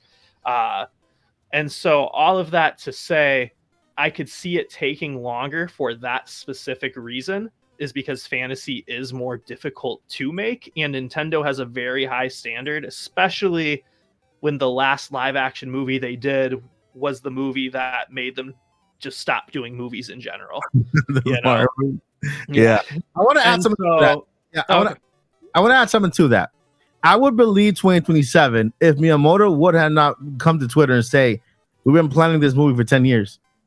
So we don't exactly know when they started prepping for the movie, when pre-production started with to prep, with all the assets, location scouting, people, costuming. We didn't know exactly when that started. We will never know because Nintendo's like that. But I'm thinking about also the filming itself, because what it looks like on paper, you would think would just be easy, but then, and even when you're working with, of course, these are professionals, but I would imagine is, well, we want a scene where, Link's riding on a dragon, just as an example. And that seems easy. We've seen that before. But then you get into actual filming it, and it seems like, and there's a snag, or the lighting's not right. The dragon oh God, it's so obvious the dragon is CGI or fake or whatever. I would imagine that there's going to be those kind of bumps in the road. Oh, Yeah. and So today, I also That's why I felt- say 27 as well. I'm More saying like Christmas Day 2026. Now, It's I a wanna- Friday, but that might be too early. But I do like Christmas Day 2026. now I want to add something to that because Josie makes very, very good points. But I do. Yeah, you do. But I want to add to that. We're talking about Nintendo here and Sony. Sony and Nintendo. Okay, first thing, they're the ones financially backing it up. Sony's putting their studios with Columbia Pictures. Columbia Pictures is the one in charge of the production studio. Sony will be in charge of distributing the movie. And so with those mega studios, trust me, they thought that with their experience alone and their crew alone, they've already thought about and done these things over and over again. And they have their work or they have the way they work. Like, what do you call that word? their workflow pipeline. Workflow, yeah, exactly. They have their workflow for every type of movie they're going to make. They know what costuming is going to look like, when it's going to be done, by who's going to do it, location scouting. And this is not just one person. This is hundreds of employees, in this massive company. And I'm pretty sure Zach can testify that if he works for a smaller production company versus a Hollywood production company, employee-wise, right? Employee-wise is that you divide the work like throughout the entire production, who's on that movie in particular, and from there you can actually make a movie. I'm not saying it's gonna be super quicker, but it's gonna be quicker, like a little bit sooner, just because of the massive of the size of the production. You know what I mean? The size of not only production in movie wise, but in employee. You get the best animators, you get the best scouters, you get the best costumers, and I'm pretty sure that Miyamoto's behind it. He's gonna make sure he's gonna inspect every little detail of every little costume. Hey, there's a wrinkle on Link's feather on his hat. We can't have that. So What Link has a feather in his And hat? so I'm trying to remember. I'm slightly the. We can't see Zach at the opposite. bottom, Mike. What? We gotta. Oh, that's Can we change the layout so we can show the comments and show Zach's handsome face? let me get this real quick.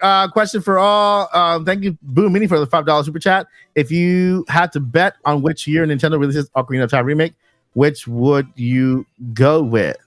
2026. Yep. No earlier than November 2026, but hopefully didn't tell no Mike to later than leave. November 2028, because that's the game's 30th anniversary, and I want my number to look pretty. I'll be And- very honest. I want somebody to convince me why Ocarina of Time remake possibly exists and why do we need it. Okay. I get we want to bring in a new audience and we want to okay, but why? I have a reason Okay, for me. Mhm. Because I want to. that is a very good reason because you are very special. So I agree with that. But the thing is, they're not going to remake and put it all on Switch just so they can only get one. Okay, well, 2 sales It's because not going to be on you know, Switch. It's going to be I'll on buy it. Switch too. Oh yeah, I think Whatever. there's two reasons. Ocarina of Time is, I think, for the most part, the most popular game in the Zelda franchise. Right. Number 2, It's actually not. It's just the most talked about, and it's highly, Well, it's like it's 99%. the most popular Zelda game I outside would of Breath say of it's the the Wild. most. Period. I would say it's still the most popular, even if it doesn't have the most sales. It is the 'Cause best Twilight Princess selling had the when most you sales. combine the N64 and 3DS version just outside of Breath of the Wild, Tears of the Kingdom. Okay. Yeah. So But what could they do to it? Because I know we all have our ideas, and they're all very, very good. But I have an I answer. mean, I could, Yes, I Zach. don't know, 1.5 hour? I'll tell you. So yeah, so I'll Yes, I'll actually, I keep this do. quick because I do know that Mike wants to go to other things. That's right. This was tied in with one of the points I was actually about to bring up with the movie too. I think that this movie is going to mostly, and this is about Ocarina of Time still. I Yeah. think this movie is going to most heavily be based on Ocarina of Time because I think it's gonna be like 90% Ocarina of Time, but like some stuff will just be switched around and whatnot. With that said, if it is mostly Ocarina of Time, but a little different, who's to say we don't get an update? This remake of Ocarina of Time hasn't been released yet because it's more similar to the movie than it is to the previous Ocarina of Time. So I could see that being a reason why, is because this updated Ocarina of Time that we're going to get is based on the movie, which is 90% similar where it matters, but 10% different where it matters. But also too, it is more well-known name. Yeah. I don't think it's gonna be based on any game in particular. I think we're gonna see Easter eggs of throughout the movie, but based on one particular game, especially within further into the timeline, I think it'll confuse fans, and they don't really. And I think it'll be more, and for us fans who know, I don't know that much lore, but I know the main story. But for us fans who know the story and some lore, it's gonna be like, okay, I know this, but I'm watching it in live action. But for those who don't know, they're gonna get an introduction into the Legend of Zelda, and I think that's the safest way to go, right? Like, we're trying.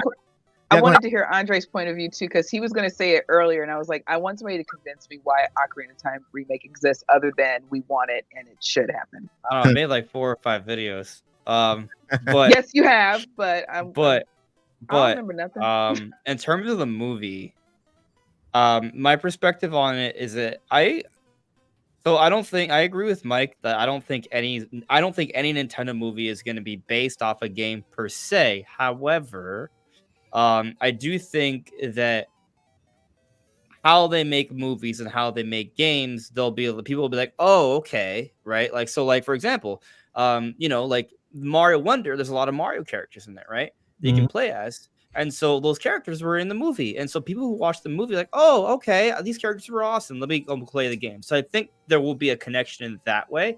But I also expect, like, you look at Ocarina of Time, it actually is not just Ocarina of Time, but also Link to the Past. There are certain core elements of those games from a story lore perspective that I think are pretty iconic and kind of etched into Zelda history. So the idea of Link, a boy garbed in green, right? Sporting a sword and shield to save the princess, that element will be in there. The Triforce, that element will at least be referenced. The Sages, that as well. Ganon, that as well. Epona, extremely likely. So a lot of core elements you saw in Ocarina of Time, I do think those core elements will be in the movie, even though the movie will be its own thing. So, in terms of like there being a game, first off, we're far away from a new Zelda game, right? A new 3D open air Zelda game. That is years away, but we are not close. Tears of the Kingdom was a direct sequel, and it took over half a decade. I hope they find a way to speed that up a little bit, but like being real here, the next game is not going to be a direct pandemic. I get it. It wasn't totally their fault. Well, yeah, but also was a direct sequel that should have expedited development, right? So, and yet it still took longer than what we would have thought would have been an entirely new game. So, I mean, yeah, COVID probably plays a role there, right? But my point is, we shouldn't be expecting a new Zelda like that, especially for new hardware, pushing even greater, more powerful, crazy, ambitious things anytime soon. But they're going to still need to keep the Zelda train going. There needs to be something, and it can't just be, hey, here's Breath of the Wild in 4K. As to say that's not going to work. That might be something they do early, like the beginning of Switch 2, sure, right, with a few other games. But they need something else. So what's that something else going to be?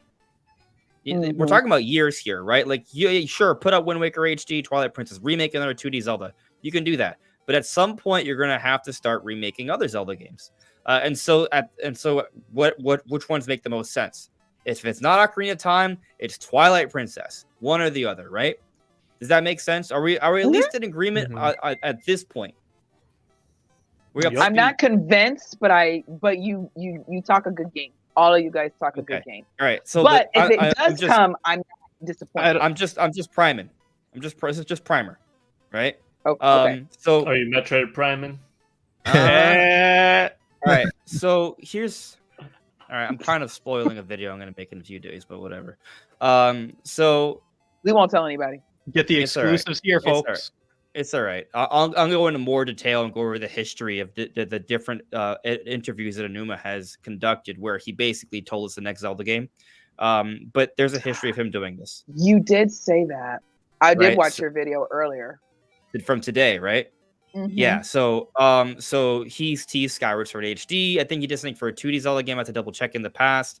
And he actually teased Echoes of Wisdom last holiday. He was asked about playable Zelda, and he talked about, it's something that makes sense. And then at the end, he jumps in English, right? This is the weird part. It is the weird part. He jumps in English because they had a translator. All that interview was in Japanese, right? But they translated it. But he jumps in English and says, "What? Maybe," because he realized he caught himself making a mistake where he's suggesting too much because Nintendo didn't like it when he said, "Oh, Skyward Sword HD is coming to Switch," right? They had to like push that under the rug for a couple of years. But point is, it's another example where he's like, "Oh yeah, playable Zelda, sure, that could happen maybe," and then literally 6 months later or 7 months later, what do? Confirm a new 2D Zelda game, playable Zelda. So my point is, and I'm going to go into more detail when I make this video in a few days. There's a trail of interviews where the producer of Zelda is hinting at a future Zelda game, and then it does happen, right? So okay, and you're right, and that's happened even before Skyward Sword. There was a when Wind Waker. I think that happened with Wind Waker too, didn't it? Wind Waker HD. This is what I got to do some research for. I'm not sure.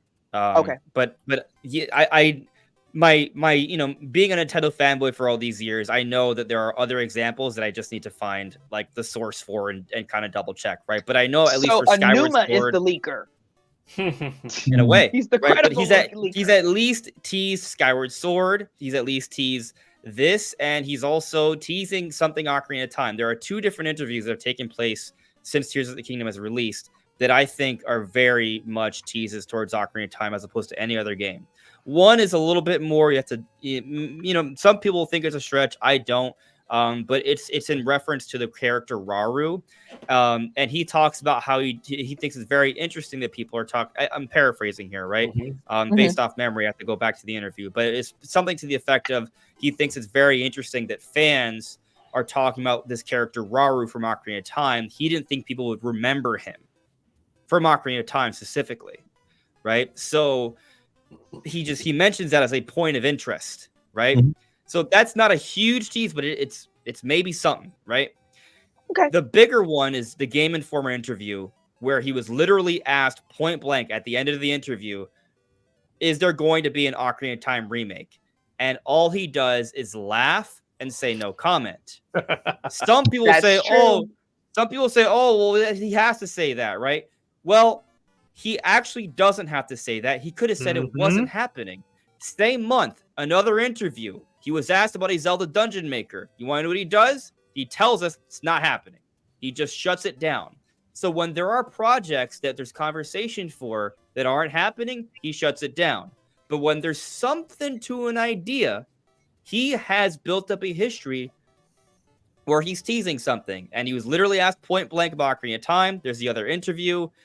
And when we talk about Nintendo needing a remake, they do. They're going to need something major 3D Zelda for Switch 2 because it's going to be like 5 years before the next new Zelda. What makes the most sense is a remake, especially when you account for the movie and the memorabilia. Okay. Look at Zelda Lego. It's Deku Tree from Ocarina of Time. Look at 2D Zelda. 2D Deku Tree design from Ocarina of Time. Actually, even Princess Zelda and that pink jewel, that's from Ocarina of Time. True. Okay. So, you know. I think I'm convinced. I mean, I'm going to be happy about it either way. But then, so 3 years from now, when it's still not announced, you can DM me. I hate you. You were wrong. Never happened. And then 6 months later, I hate you. And then 6 months later, no, 6 minutes after the DM. I'm not ruining our cousinship over that. It's and I think the simplest reason too, Joycey, is Link's Awakening did 6.5 million in sales. Yes, what's more popular, Link's Awakening or Ocarina of Time? If Link's Awakening doing 6.5 million in sales, then an HD Ocarina of Time remake, reboot? I just feel like they need to do more. I just feel like they need to do more to it to sell it to. Oh, again. It's not just an HDification. We're talking about like At Full least rebuild. Prime remaster level of visual upgrade, but probably beyond that in terms of gameplay changes. Something interesting though, right? Because people bring up Ocarina of Time 3D. It is literally a remaster. Just for the record, people like to call it a remake. I made a video a week ago where I have several points of proof, not evidence, proof that it is a remaster. But that's besides the point, because guess what happened during this direct? Donkey Kong Country Returns HD. Yes. Nintendo, like that precedent of them not remastering a remaster, broken now, because there was already Donkey Kong Country 3D after Donkey Kong Country Returns. So, doesn't matter if they've done it before, they'll do it again if it makes sense. Okay. I am with you. I'm ready to talk about your future wife now. Oh, sick. Turn me into a Metroid fan. I'm depending on all of you. Okay, so now we're jumping ship. We're getting on another ship. We're going into outer space now. Instead of going to, is there a ship in? No ship. There's a space. The final frontier. There's a ship in Brothership. People call them Brotherhood. It's Brothership. It's Luigi, Mario, and Luigi. But we're gonna jump into Metroid 4 Beyond, and this is the game that is getting a lot of people on board. Like that little piece of trailer. What is it? 2 minutes? A minute? Yeah, 2 minute trailer. I've seen more comments about people trying to jump on board. Oh wait, I gotta play Metroid Prime 1, 2, and 3. Like, and that means that they're newer fans into the Metroid Prime with only a 2 minute trailer that showed that did a good job. It did a good job in kind of showing what they wanted to show in 2 minutes, and making fans hype. I know I'm really hyped. And so let's go ahead and take a look at this trailer right here real quick. Do you guys want audio or no audio? Oh, No, audio. You have to audio. You have to. Let's do it. Don't cut it off at the end where it plays the beautiful music. Everyone keeps doing that.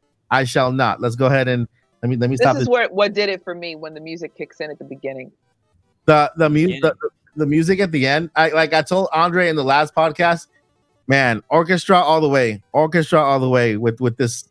It's incredible, guys. Listen up. If you are watching this on or hearing it on, I will not scream this time. Don't worry. If you're, I don't know why not. That's what kind of like got me on board. I've watched 50 times. I'll scream eternally. Don't worry. All right, look, playing now. Oh, that can hurt my ears.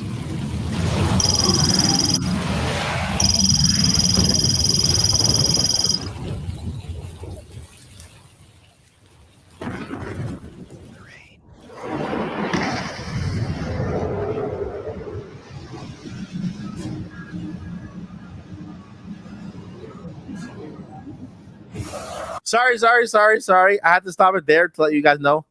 It's 3D audio. I could hear things on this side, and I can hear other stuff on this side happening. And then when Samus came up front, I could kind of hear it from just like what the AirPods have, like this little spatial audio. It has elements of spatial audio, so that could actually hint at that headset that I found for the patent for Nintendo with 3D audio. This game will. Can you imagine? Crazy. This is what does it for me.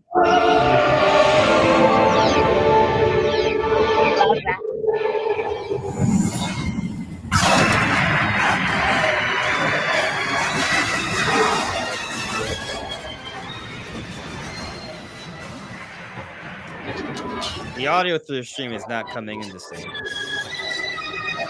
It is a little shaky. It's fine. You said the audio is what? Like we can't hear. I don't think we can hear the audio the way you can hear the audio. It's a little. It's almost like it's off a little bit. Yeah, I mean, like it doesn't matter. It doesn't matter. Like all of us have seen the trailer already, but yeah, you don't have to turn it up. It's just I'm just noting. Hey, listen, we can't hear the same level of the detail you can because of the setup through StreamYard. My headphones. My headphones. I don't know. I'm not saying it's your fault. It is what it is. It's my fault, man. It's my fault. It's not your fault. I'm not blaming you. If I were to be doing this, it'd be lagging. Man, let's go.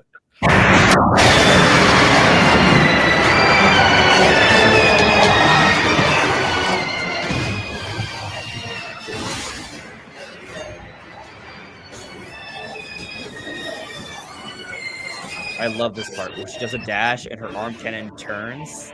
It's so good. Because like she's not horizontal, right? She's not doing this. She's like veering. We're seeing her agility. Yeah. Man, Man, we know she has. for a first gen Switch game, that looks amazing. It does. It looks you know, incredible. it looks beautiful. Wait. Could you imagine if? How dare you? You cut off the best part. No, I didn't. Yes, you did. Mike. I did off the not. very, Nintendo very didn't end. release Metroid Prime Remastered, and we just saw this. Could you imagine the jump in visual fidelity from the last time we saw Samus and now? Go back a little bit more, Mike. You got to go back a little bit more.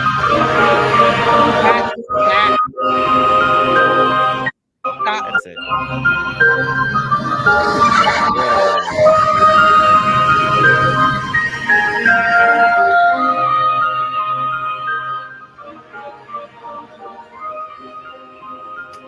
I want to jump in that world so bad.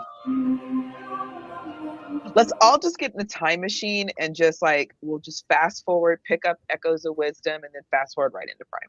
No, I'm kidding. Yeah, this is insane.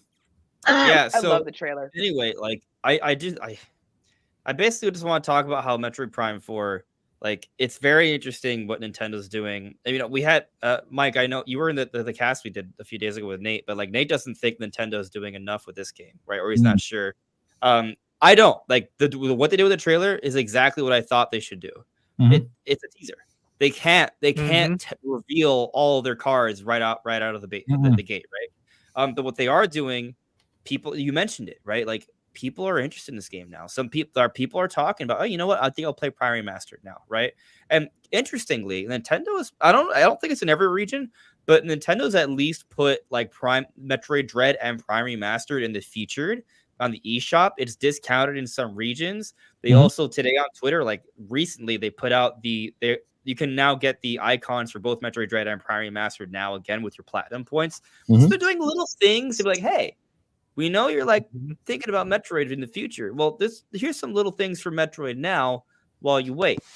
And Retro Studios made the post on Twitter, which is rare for them to say, thank you so much for the adoration that you've given. We're happy that we could have shown you what we've worked so hard on for all these years. And different individual developers within Retro Studios have come out of the woodwork saying, I can now say that I worked on this game and I'm happy that the fans are liking the trailer. So Nintendo knows it's a big deal, but we just don't know when in 2025 is it.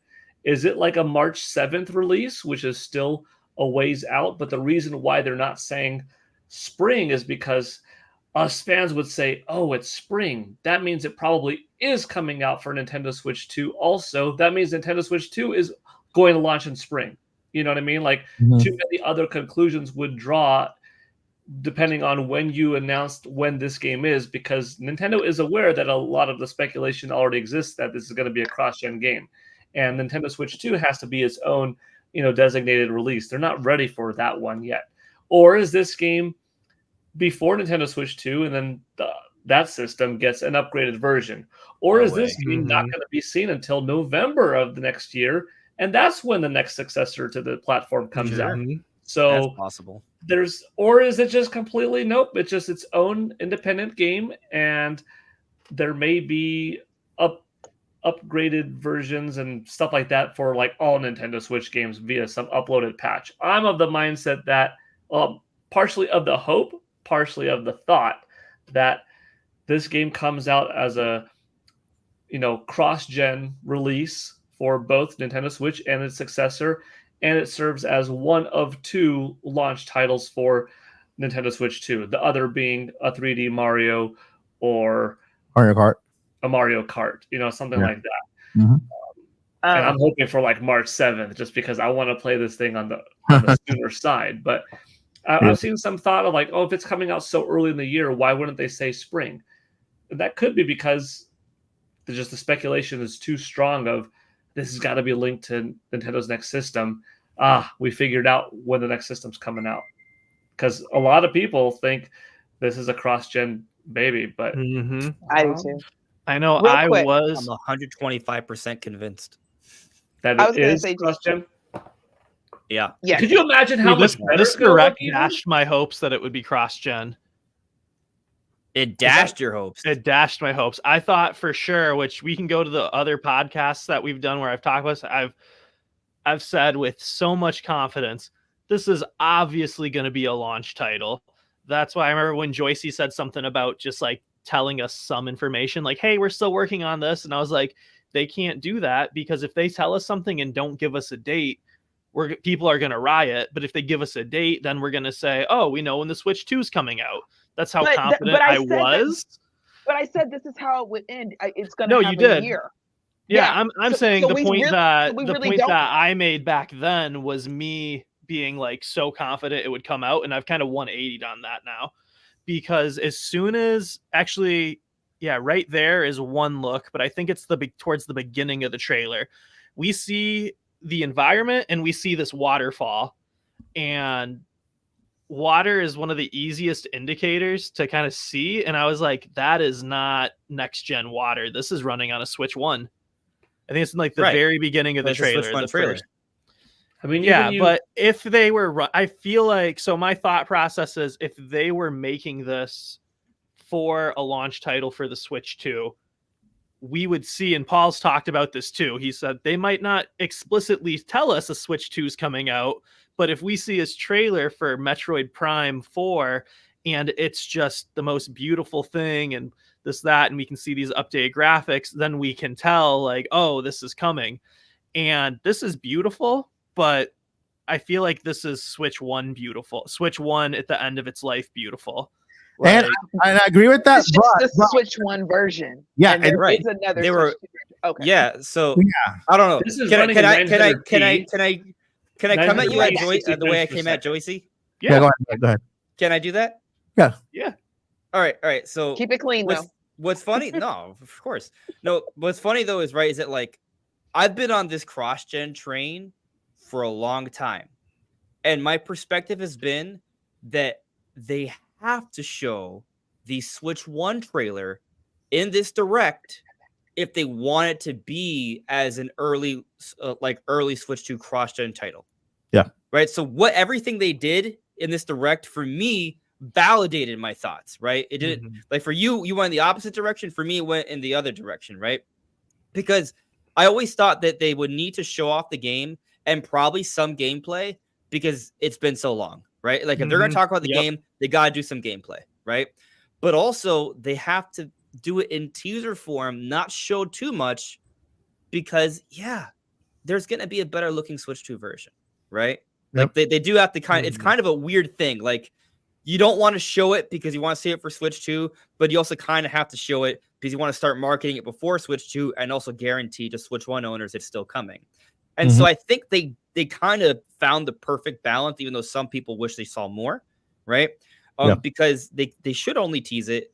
They showed that it looks amazing. Some people think it is Switch 2 footage, right? Even though I think it's very clearly isn't, right? But I also see a lot of room for improvement. I see a lot of room for scalability, if that makes any sense. So like there's a lot of textures that look good for Switch, but clearly, you know, they're using low resolution textures in places. There are parts that don't have it as advanced. Like look at you see that cylinder just came down. Go back a couple seconds. You'll notice it has no shadow, right? Like so, there are different things that they've kind of scaled back on that they can easily be like, oh, you know, push it up, right, for the Switch 2 version. So you know, I think the way it's been handled, it's an amazing like thing for Switch 1, but it's super scalable.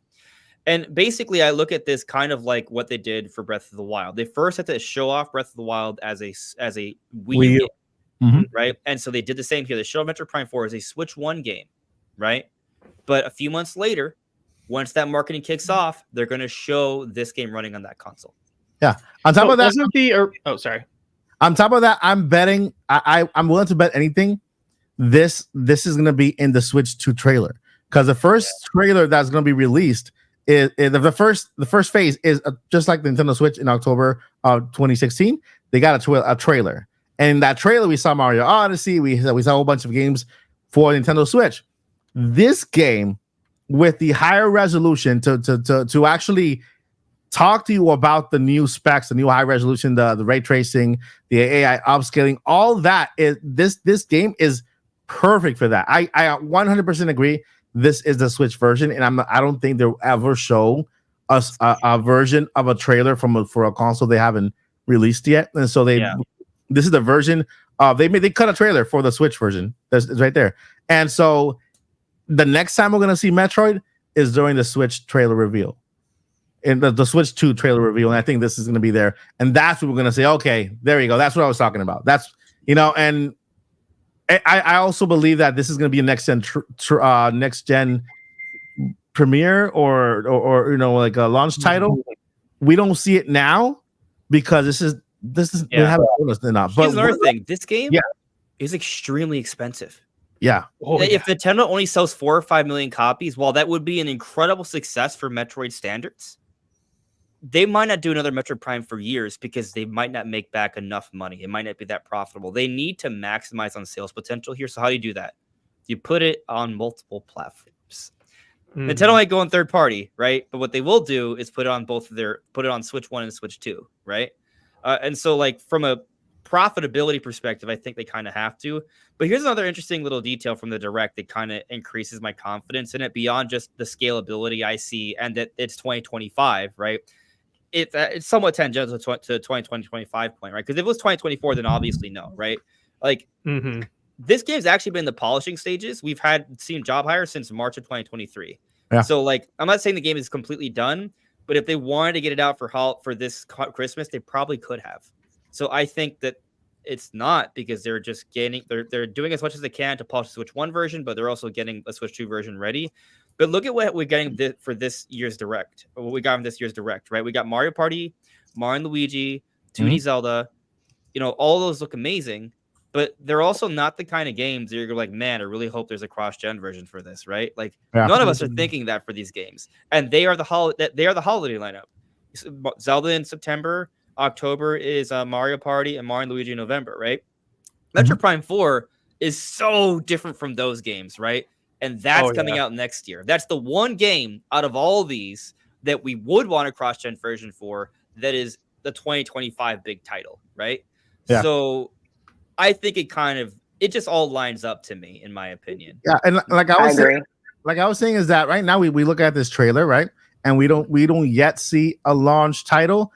And even though we have this trailer, like I said, I've already seen a lot of comments of people who are not in the franchise. They're gonna start playing Metroid Prime 1, 2, and 3. Prepare for this one, right? And myself included. There you go. And but to add to that, I do feel like when we are done with this with the Metroid Prime 4 promotion, when they show us everything they have done, when they show us the real game, this is not the real game. This is a teaser trailer. It's meant to be a teaser. But when they show us the real world, what they've done with this game, they're gonna convince us. Oh yeah, this is the launch title, Switch 2 launch title for sure. Because we have the younger generation with Mario Kart, with Mario and everything like that in us. But when we have the teenage and up generation with Metroid Prime 4, and they're gonna kind of gear towards that those people. And I think when it's all said and done, we're gonna be convinced. Yeah, this is a launch title for sure. You know what, Mike? Sorry. No, I was just gonna say this. I disagree. I feel like I'm just disagreeing with everyone. No, actually, so like I would love Prime 4 to be the Switch 2 launch title. That's like my dream scenario. Launch is first 6 months. Launch is first 6 months of the. I mean launch window. Yeah, launch window. That's for okay. the. Oh yeah, I agree with that. I'm not saying it can't be a launch title. I'm just saying I'm not convinced it's a launch title yet. I'm convinced it's cross-gen. Wait, I'm not convinced I got an argument for this. One title yet. Oh, okay. I got an argument for this. Get some fire. I'm arguing for my future sister-in-law here. Look, so I think Switch 2 is going to launch with the huge, big 3D Mario game that we're all going to go ham over, right? Yeah. And then close second is going to be Metroid Prime 4. Because like some of you guys were saying, there's the teenage audience and the kiddie audience. And, teenagers are in that weird space where I can't like Mario. That's kids game. Oh, but here's Metroid Prime 4. So now they're inspired. If they don't already have a Switch, they're inspired to buy a Switch 2 and, of course, secretly get the Mario game so they can still be cool. But they're going to be excited about the Metroid game. You see what I mean? So I think it's because it's Nintendo and we have Mario, which is very, very different from Metroid and vice versa. I think it actually complements a launch lineup. So you don't have to have just Mario, just good Lord, what else is there? I feel like everything's back in the too soon for anything right now. Mhm. So what I'm saying is I think it could work. Mario's going to be the big stage. That's what's going to draw everybody in, and then it's going to be like also Metroid Prime 4, because that's it. It seems like it is a more mature game. Do you all see what I'm saying? First of all, Probably rated teen. Yeah. Maybe the E10. games are they for might everybody. be able to do that. But, Yeah. And the games are for everybody, but what I mean is it looks like a big boy game. Yeah. You know what I mean? It's interesting about that because we're talking about like the cross-gen, like multi-platforms coming to Switch 2, right? Like we got the Call of Duty deal going on. Like it seems like a lot of the games that a lot of PlayStation and Xbox owners will be playing, there's a lot of talk that they're coming to Switch 2, right? And so if Metroid Prime 4 ends up having like a big multiplayer as well, right? It has this aesthetic, to your point, Joycey. This game may appeal to people who don't normally play on Nintendo. Yeah. Yep. So in fact, Nintendo may be thinking this is kind of they may be thinking of Prime 4 as a way to kind of bring in that that multi-platform third-party audience. It's like, hey, listen, you can play Call of Duty, you can play your FIFAs on Switch 2. The games look about as good as they do on PlayStation 5. Obviously, they don't, but in terms of like the layman, right? Like the idea is that Switch 2, while the games won't look and run as well as at PlayStation 5, they'll be close enough that you're not going to be like, oh God, I'm not going to play that version, right? Because right now you play third-party games on Switch and you're like, oh God, this looks like doo-doo, right? Yeah. Oh my gosh, Depending on what the it is. trailer for Stray in that direct broke my heart. I was like, not just can we see the polygons, this cat is 3 triangles. Like, I just y'all act like we still in the 8-bit era. No, Stray looked like it was in the we're in the 2-bit era. I think the with realistic expectations for the Nintendo Switch, I think the Stray trailer looked pretty good for Switch. I agree with a lot of blurry textures. You got to do them side by side, Joycey. You have to understand that game was not built from the ground up for Switch. 100%. They built the scale up for PS5, then try to restructure it down. When you take that game and you build it from the ground up on Switch, you can make it look good. I mean, there's so many games 100%. on Nintendo that look fantastic, right? So it can't be that it's just the Nintendo Switch that makes it look that way. It's the developers who are just not capable enough to build from the ground up. They're just too lit. I'm not gonna say anything. Never mind. I looked at the trailer just now. Like, I see what Zach's coming from. Like, it's the reason why I don't buy a lot of big third-party games on Switch, is because it looks like that. Like, if it doesn't bother you, more power to you, right? People are buying these games. That's why they're bringing them over. But for someone like me, like I'm like, listen, I could just play it on my PS5 if I really want to. Yeah. But if on Switch 2, through DLSS magic and what have you, I'm not asking for the games to look as good, but but if they come and they don't look like a blurry mess with a ton of aliasing, then I'm like, oh, okay, this looks comparable and it's portable, right?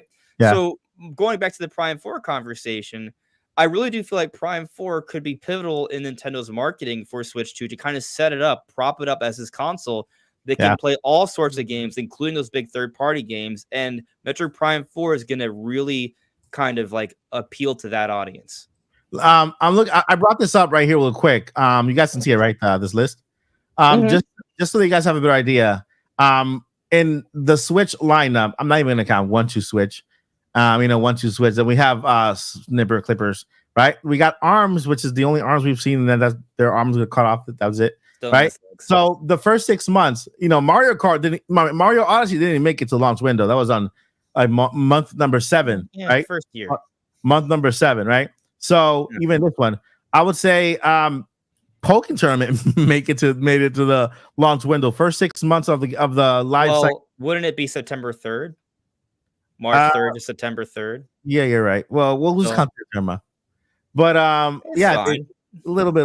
couple days late. But if you look at this launch schedule here, we're not gonna have a launch Zelda game, right? Unless it's Breath of the Wild. We're gonna have a launch Mario Kart for sure. Sure. And Mario Kart? Yeah. Didn't it just get like a whole bunch of new stuff like last year? Yeah, Or am I a whole bunch misremembering? of DLC of It did. remade tracks from years ago. Yeah, it did. But if there were a game on the Switch that will sell consoles, is Mario Kart.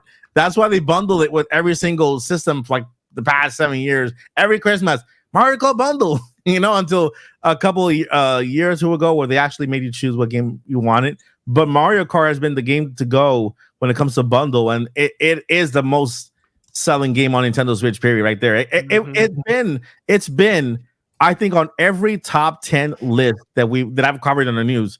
Mario Kart has been there, like either 8, and this is across consoles like PS, PlayStation, Xbox, and Nintendo.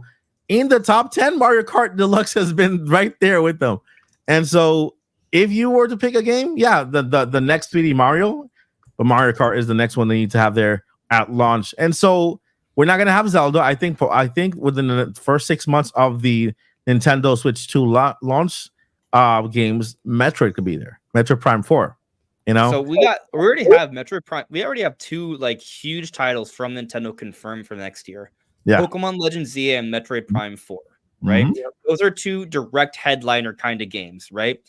And the rumor is, and also just you could probably fit it under common sense, logical deduction, that there's probably a 3D Mario early on for Switch within that first year, usually, like every time, right? Yeah. So like 3D Mario seems like a good bet, right? Mhm. Mario Kart. The last time technically we got a brand new like mainline console Mario Kart was 2014 with Mario Kart 8. Yeah. Of course, we got Mario Kart 8 Deluxe in 2017. They did a DLC a couple years ago, and it ended last year. We got Mario Kart Tour. We got Mario Kart like live circuit. So there's some different projects that have carried us over since then. But I mean, we need a new Mario Kart. Like Next that's year the we're best getting playing Mario game Kart in Lego. history. It's just Lego DLC coming to I'm Mario Kart 8. I'll jump off a cliff. Please don't do that. Well, Wait, there was a question in the You chat. better build a Lego trampoline because I'm doing it. They announced Mario Kart Lego instead of a brand new Mario Kart next Oh, year. They did. Lord. They didn't say it's a set. They just said Mario Kart Lego. Oh, like a Lego set. Okay, I thought you were telling me no. that there's gonna be They a Mario didn't Kart say Lego if it's game. a set. I'm Okay. saying in that announcement, they're You're like, right. whoa. People don't know what we're talking about. We're not coming out with a Lego set. You're right. They You're think so. right. It's freaking Lego coming to Mario Kart 8 as DLC, and it's going to be a whole big old track building extravaganza, and every Nintendo character is going to get Lego-fied. Well, you And think they're still not going to do a Mario Kart 9 or 10 or 11 or whatever you want to call it. It's just Mario Kart 8. They're just going to take the 8 logo and make it infinite, and then it's going to be rebranded as Mario Kart Infinite, and here's the Lego edition. Like Fortnite, how Fortnite now has the racing part of it. It's got the Lego part of it. They're doing Mario Kart 8, man. Doesn't Hey, the guys. code I'm for joking. Mario Kart Tour? Doesn't the code for Mario Kart Tour like say Mario Kart 9? Like, Does if you it? actually look at like the data files and Oh, whatnot. that's actually interesting. I haven't. I looked thought up the it coding for did. that. I thought somebody You might be broke right. that a while ago. I want to look it up now. Hey guys, Uh, there is a good question to go along with your conversation about Metroid Prime. question? Is it a super chat? No, but it still really goes with the conversation, and I kind of want to know too. What's the question? Can I say it? Yeah, we'll allow this time. Go ahead. Okay, I'm It's sorry. allowed. It also won't let me highlight anything. Otherwise, I would have popped it. I'm sorry. AB James did say multiplayer opinions on Prime 4, because I've been saying for a long time, Metroid Prime 4 should have a multiplayer mode, not to interfere with the main story or anything, but I think that's the game to really do it with, to also kind of give an alternative to Splatoon. Which they brought it up earlier about having multiplayer, just so that people can say, yeah, they have Call of Duty to play, they have this one to play, oh, they have Metroid also to play there. So I think Paul said it before too, that this would be like Nintendo's Halo. And with that kind of installed base that's still active, provided that the game is running on 60 frames per second on both, which we looked at that trailer, and that is It's 60 FPS. There is no disadvantage to playing on Nintendo Switch versus someone on Nintendo Switch 2. It's just, okay, your resolution's better, but we're both playing at 60 FPS, so there's cross-console compatibility despite one being significantly more powerful. And then you kind of have an ongoing game, because Splatoon 3's like DLC and its Splatfests are going to end before too long. they'll cook a Splatoon 4. It might already even be well in development, but yeah, that Prime 4 is a good Halo substitute, and it's got this, such a powerful install base. I think if you were trying to release a really strong multiplayer game at the end of a system's life, and that system did not have a strong active ecosystem, it would kind of fail to do what you set out to do. It's just not going to work. You launch a system with that. You do GoldenEye in a system's first year, to really make it a party machine. Halo was a launch title, but you don't do a a versus mode game of some sort on a dying off system trying to capture a user base. But Nintendo Switch, out of those 142 million, it's got 110 million active users. So I'm not 100% convinced that Prime 4 has a multiplayer mode, but it could be one of the reasons why it took so long to develop, because they were making it so refined, but also a decent amount of time had to be implemented to make this multiplayer mode intact. Or kind of one of the reasons why Breath of the Wild took a while, because partway through Breath of the Wild cycle, they began to focus on the Nintendo Switch version, taking the precedence over Wii U, also with Twilight Princess. So maybe there was that co-development that helped take a little bit longer. Yeah. Also COVID, that's a part of another thing. Or maybe the game is just so freaking ambitious, not just from a polish standpoint, which way back to Metroid Prime in 2002, it was like the most perfectly polished game I played at that point, and one of my favorites too. But one of the most perfectly polished games, like no clip-in, 60 frames per second, no jaggies, hardly any loading. It was quite a masterpiece. Mhm. And we don't know what are the gameplay mechanics in this. I mean, we know we're going to get awesome missile contraptions and stuff, but what if there's something really unexpected? Like there are flight missions, where Samus controls the gunship and she is cruising from planet to planet or across, this one planet or something like that. I mean, there could be this very cool, interesting hook. So I'm like, interesting hook, big scope, multiplayer, cross-gen. There's different reasons to why this game could be Nintendo's most expensive game. It might have been like a $250 million game to make. Oh, by the way, do all of you think this is a $70 title? Yeah. I Yes. think it's going to be On that Switch Tears of the too. Kingdom, 60 at Walmart. $70 Listen- MSRP. 60 at Walmart. Walmart's first party Switch games are always $10 cheaper. You are correct. You Give me are a correct. collector's edition too of this one. Look at this. Look at this. You guys see there's a bridge right here on this I side, want right to go across that bridge. and there's this tower What if- here, and the Great Deku Trees right here, like just I kind of don't- they're looking at us. Zelda remake. I don't need it, but I know it would satisfy a lot of people and make the game more appealing to more. What if you could completely play the game in third-person perspective? Now you have to make Samus's animations fit to do what she does in first person as well, and her strafing has to look cool with the jets going because you got to animate that. But that would just be satisfying to that much bigger of an audience. Like, oh, first person. Some people, unfortunately, won't play it because, I get dizzy and first person nausea. I mean, I understand. Unfortunately, I'm not one of them. It doesn't bother me, but fewer people have a problem with third person than first. Not that it doesn't prevent Call of Duty from being 20 million seller like that all the time. But what else is this game have that we don't know about it yet? That's true. And to Lots of your point, possibility. oh, sorry. Honestly. To Paul's point too, for like our audience who maybe doesn't know as much about game development, do you guys know in chat, like in a first person game, what happens when you reload versus a third person game? What happens when you reload? In a first person game, when you reload, the clip comes out, basically goes in like a little circle behind you, and then just goes back in, because why would they render an extra clip? And so if you don't see it on screen, they're not going to render it on your side, because that's just wasted energy rendering it. Interesting. And so if you're going to make a game third person, now that is stuff that needs to be rendered. Now it's not just a hand animation that gets done, and it's not just a clip dropping out of frame and coming back in frame and being the same clip.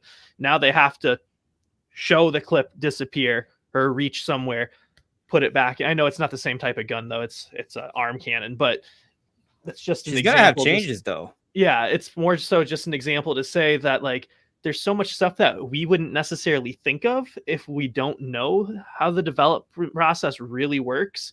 And there's stuff like that where it's just like, oh, just give us a third person mode. Come on. And it's like, oh, no. If you're doing a third person mode, you have to change the entire way that this is animated. And that's just one specific thing. Like, that's just a random fact that I happen to know from 3D stuff. Is that Silex in her? Yes. Silex In the in the visor. reflection? It's Okay. the first Yeah. time we don't see Samus's face behind the visor in a Metroid Yeah. Prime launch So trailer. apparently it is very subtly transparent, but it's obscured because of the Someone may have to stylus. play with the opaqueness and stuff. Oh, I will throw this in since we're all still on Metroid. I've said it before plenty of times, but today's the Metroid day. With Nintendo Switch 2 being significantly more powerful, if Nintendo wanted to do it, if they wanted to make sure that every Nintendo Switch 2 owner did have it, you would throw in a cheap piece of plastic headset capable of doing the equivalent of Nintendo Labo VR, and the Nintendo Switch 2 would slide into it. And yeah, it wouldn't be the whole shebang kind of thing, but it would ensure that every single Nintendo Switch 2 owner had from out of the box the capability of playing VR. So if any developer wanted to incorporate it, they wouldn't be like, well, how much of the 20 million user base is going to buy this extra piece of plastic and stuff? Oh, maybe 1 million. It's not worth making a game. But all 10 out of 10, 30 out of 30, 60 out of 60 million Nintendo Switch 2 owners have this cheap little plastic thing that they put over the head with a little thing that holds the Nintendo Switch 2. They take out the 2 new Joy-Cons, and you have a type of VR experience.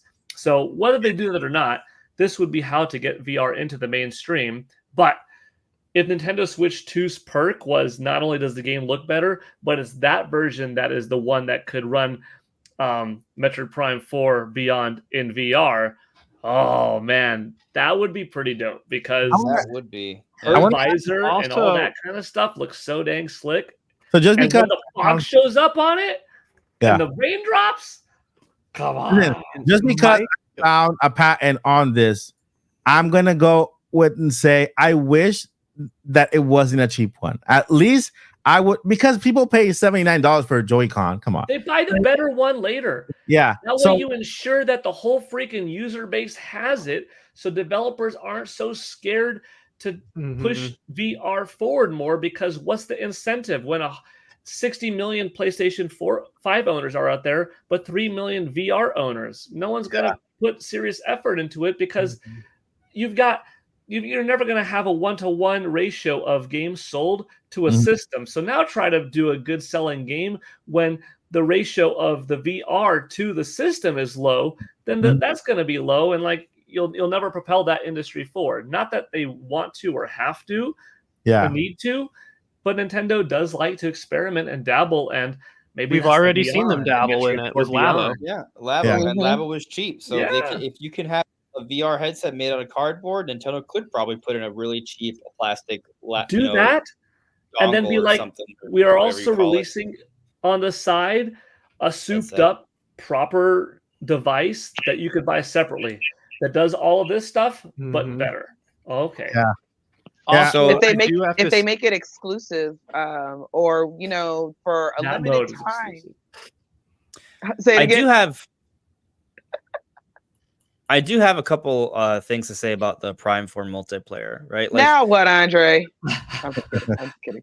I'm kidding. well, we brought up the VR stuff, right? And we brought up, first person versus third person. I agree that they need to think of things to help the series sell, right? Multiplayer is one angle for that. At the same time, while I agree that multiplayer could definitely make a big difference, I also think that the conversation inherently sort of devalues the just how good the single player experience is of Metroid, right? Because Metroid is not about multiplayer necessarily, like when I'm playing when I play a Metroid game or like a Metroid Prime game, I'm in it for the adventure. The level of excitement I have for it, the same level of excitement I have for a new 3D Mario or a new 3D Zelda, right? And we don't expect those games to have multiplayer, right? So, while I'm just pointing that out, but at the same time, people don't recognize Metroid on a large scale to that level. And the Metroid series has dabbled in the multiplayer before. We have Hunters, we have Metroid Prime 2. And interestingly, it's something interesting about Prime 4. Silex is a major player. Mhm. Silex was introduced in a multiplayer-centric Metroid game. So I'm not saying that it doesn't confirm that Prime 4 is multiplayer, but it is interesting that there is a little bit of that multiplayer heritage with the story of this game. Yeah. So, one more thing I'll point out here is just the title of the game. It's called Beyond. Why do they call this game Beyond? There's a lot of possibilities with that. That could go into the story. That could go into dimensional teleportation through portals, other worlds, maybe a vast world, right? Those are possibilities. But maybe it has, and I'm willing to bet it's a multi-meaning thing, as a lot of Nintendo titles are, right? So maybe it has something to do with that. Maybe it's a hint towards gameplay or story or both. But I wouldn't be surprised if it also is kind of like a suggestion towards just the spirit of the game and the effort put into the game. They went, well above and beyond, right? They did everything they could to put everything they could into this game in terms of quality, polish, content, depth, and options. And maybe that also includes multiplayer. Yeah. All I know is that it's all hands on deck, and they're doing everything they can to make this the best experience possible. And so, maybe that does include multiplayer. We'll see. I like what you use the adventure part, right? Because you're in it for the adventure. And I think that sharing that adventure for maybe 3 players more will be awesome too. Like, for example, you got your solo, your solo mode where you go on the traditional Metroid with whatever they do, right? But then you have another mode where you can maybe between 4 you and 3 other members of the Federation just join you. They could be random members of the Federation just join you in that mission, right? And you can even maybe go, in the same ship, do the same exact things you do in a regular Metro game, but you have somebody in your head in your headset. Hey, I completed this right over here. I might need help because I've died or over here or whatever. And you go to that side of the ship, complete that or whatever. But yeah, I can see how that type of multiplayer. I don't know if a multiplayer, because I know that wouldn't be Metroidy. A multiplayer like a Battlefield does have they have maps, and you just kind of shoot at each other, for because again it's an adventure game first, and it is a shooter. The shooter, it's a type of weapon or the camera that Samus has or whatever. But what do you think about that type of adventure? Let's say they let you have 3 other members of the Federation Force to join you on this adventure. Yeah. The thing is, Metroid's about in big parts about isolation. Like being on your own. Yeah, and that's why I said you would start, but then you would separate, but you still know that person is there somewhere else. It's a careful line. Mm-hmm. It's tough. How much other characters? Sorry, Andres was on the talking, but yeah, go for it. I'll chime in later. I was just saying it's tough. I do think that it would be. I think they can make a fun co-op game. They literally make Federation Force. That is a co-op game. You play that. You go through the missions, the campaign, the story with a team of players, with your friends online. Like they literally made a game like that, and I think they could do something like that in the future. I think probably this game is focused on just the one person, right? The same way a Mario game or a Zelda game would be, but maybe there could be a side mode. Maybe the side mode is a cooperative multiplayer. Not every multiplayer has to be deathmatch. So, maybe there's something to that idea. Maybe it remixes the campaign in some way. Capture the Metroid. What if? I mean, I would love it if you play. There's a multiplayer mode where you're all just Federation troopers. They put you in a space station and you're being invaded by Metroids, and it's just basically survival. Yeah, that'd be It's cool. like a horde mode, but it's against Metroids locked in space, and so there's a little bit of like a Alien versus Predator kind of vibe. No, I'm going to jump more on my bandwagon of Nintendo producing a really high quality 3D set because I want a Metro helmet. I want a Samus helmet. A Samus helmet. First 4 figures sold one. I But it was wasn't wearable. No, he's saying as like a VR headset. Yeah. Samus helmet to play with. like a VR headset. That way, yeah. And I could see Nintendo pushing like the whole VR thing, like, oh, you can do the Joy-Cons and like, I would hate it, but it'd be fun. Yeah, I would agree with that. And I think something important, not important, but just something that does bear noting is the fact that I'm kind of expecting a multiplayer with this. Like I've used the Halo comparison a couple times now, and some of my best gaming memories were when Halo 3 came out, running the co-op with my dudes, because you could have up to 4 players run the co-op together. And, even if you were playing by yourself, you could still have the Arbiter like run the co-op with you. And I kind of think about that. And, I think the name Beyond really is obvious that it means she's going to go even further than Super Saiyan 2. She's going to go Super Saiyan 3. It's what it means to go further beyond. No, but I do have to say that I think Mike 90% changed my mind back, and then something you said, Andre, a little earlier brought it to 100%. So I am back on the launch title bandwagon, which is good. That's what I want. Mike, you made a really, really, really good point about that being what an amazing way to advertise the Switch 2. Mm-hmm. Look how great this game looks. Some of you thought it was Switch 2, blah blah. Because obviously they're not gonna poo-poo on their Switch version. But then being like, this is Switch 2 upscaling. This is the graphic fidelity. This is Metroid with ray tracing. This, and showing the difference. That is a really good reason why you should buy the Switch 2 version and buy a Switch 2.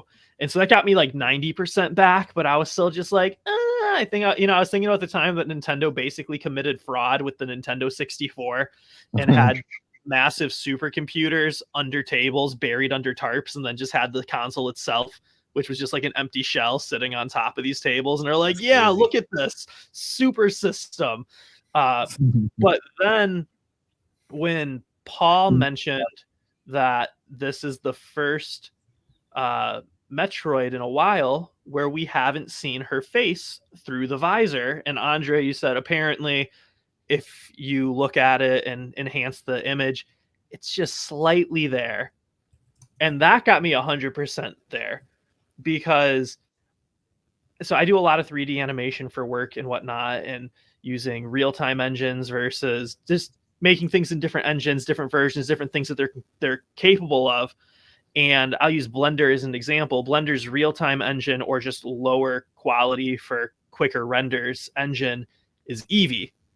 And lower quality engines struggle with glass.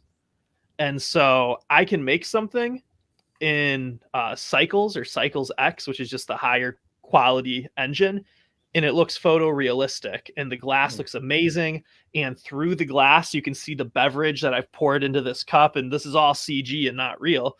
And then I can switch it over to Eevee, because maybe my render was taking too long. And I'm like, well, how much quality do I lose with Eevee? Maybe I can get away with rendering it this way. And then all of a sudden, the glass is like solid, and I can't even see what's behind it. And so it's just kind of weird to me that we like barely see her face, and like you have to like enhance the image. But if we're running off of like a higher quality version of the engine on the Switch 2, which would be the main version, the one that they're putting the polish into, I would bet that version is what they designed for. And with that being said, the glass would probably be much, much, much more clear, where we could see her face much clearer. But then when you scale that down to Switch 1, which having light travel through glass is just a whole different thing, all of a sudden it changes the effect, and now you can barely see it. And so that kind of got me the rest of the way there. Good point. I have Doing so I have much another theory. lately. Hey, go ahead. I Izzy. have another theory. I just wanted to make sure Zach was finished because he started fading out, and I wanted to make sure that I didn't cut him off. Oh yeah, no. The only other thing I was gonna say was I'm expecting multiplayer just because even though we don't expect a multiplayer with like Mario Odyssey or games like those aren't shooters. Where shooters forever have been the multiplayer genre more than others. And so I think there's an easier case to why it would be more expected in this than these other ones. But yeah, those are all my Metroid thoughts. Pretty I think that part of it is and Captain Doge just said it in the chat, to make Silex visible. So it's like, ooh, villain. You know what I mean? And then I haven't played the game, so everything I've heard so far over the years, I haven't been able to put it together, so I don't know what happens when. But I'm thinking, I'm wondering if Silex is like, is it possible that he is not the main baddie? Yes. Is that possible? Mhm. Okay, that's all I need. Yes or no? Perfect. That's all I need to know. The other thing is, the other thing I was going to say is, it seems like I remember early Metroid days hearing something about Samus being a girl and how much of a shock it was.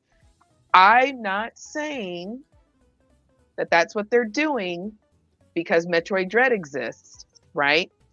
But now we're talking about a end of the life cycle of Switch, even bigger fan base, even more eyes on Nintendo, even more eyes paying attention to the Direct. I kind of wonder if they're like, well, it's not a secret, but we're not going to necessarily tell you she's a girl right now. Because there are some people who kind of take a weird stance to that. And I'm just kind of like, well, she's in a suit the whole time. Just pretend she's not a girl then. Or whatever. Quick reminder, the original Metroid, the faster you complete the game, the less clothes she's wearing in the end credits. Or in the end. And originally they were going to have her, if you finished it quick enough, be completely naked and the game was going to be rated M for mature. That's a documented real fact. Why do I feel like that Zach is yanking my chain right now? I 100% am not. I can send you the Thomas Thomas ESRB didn't exist back then. Andres, is that true? I don't know. I'll send you the document. I'll send you the Thomas Game Docs video about it. You drop that in the Discord. Oh yeah, I mean, you mean the YouTube channel, the Game Docs? Yeah, Thomas Game Docs. Yeah. Oh yeah, the guy goes in depth. So if he says it, it must have came out of somewhere. Must have found that out somewhere. See, I would be okay with that with something like Bayonetta because that is who she is. Like, I've never gotten that vibe off Samus. She's like, I just came to go to work. Thankfully, they changed their approach, but yeah. Okay. That was just kind of a fun. You were talking about them hiding the fact that she was a girl, so it just reminded me of the original plan, which was if you're not good at the game and finish it really slowly, you still don't know because she had the full armor on. God, yeah, it's not a well documented fact. If the whole nudity thing it must be obscure because when I Google it, it's like, yeah, there's urban legends. Can you send me the source on that? That'd be really cool. I'll send you the video. Yeah, me too. You're dropping the Discord for us. Sorry. No, it is interesting though because in Japan, like they're not as concerned about nudity as we are here in the West, and so that could play a role. Well, yeah, I can't believe that. I can believe that. So we are in the part of the podcast where we go into the Q&A. Ask us anything about gaming. Up to PG-13. About gaming. About gaming, about any of the topics. Could be Switch 2. Could be any other game that you would like anybody's opinions on. You know, take advantage that Andre's here. He has a vast knowledge of multi games, different genres. So ask away. Q&A time. And if you like Ace Attorney, ask me. Ace Attorney genius. She's basically a lawyer. lawyer. I'm a fake lawyer in the Phoenix Wright world. Yeah, just like they are. I wouldn't have been surprised. Solve a murder case in 3 days. Though. I wouldn't be surprised if you're a real life lawyer. I am an insurance agent, and yes, it still requires a whole lot of talking. Very close. So yeah. Suits? Have you watched Suits, Joycey? Oh yeah. I actually haven't. You know what, guys? I actually haven't had TV in about 5 years. It's on Netflix. Oh really? Because that was one of the ways of living lean was everybody I'm interested in is on YouTube, so I'll just watch YouTube. And so I actually haven't had it for 5 years, and also like to get TV in my area, we only have Spectrum. Y'all would not believe how much it costs. You don't need TV anymore. Everything's got an app. You watch on your iPhone, your Android, your laptop. And then everything has an additional cost. So what I'm hoping is eventually everything has a free month subscription. So you do a free month of Max, then a free month of Netflix, then a free month of Amazon, a free month of Hulu, and then a free month of whatever, and that's like half a year of fun. And then I won't be able to be on the podcast. I won't be able to go to work because I'm just watching TV.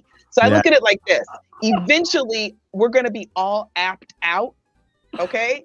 And then people are going to start coming back to TV, which eventually will hopefully bring it down a little bit. Doesn't mean like TV, but maybe we'll get everything on like one streaming service or something like that.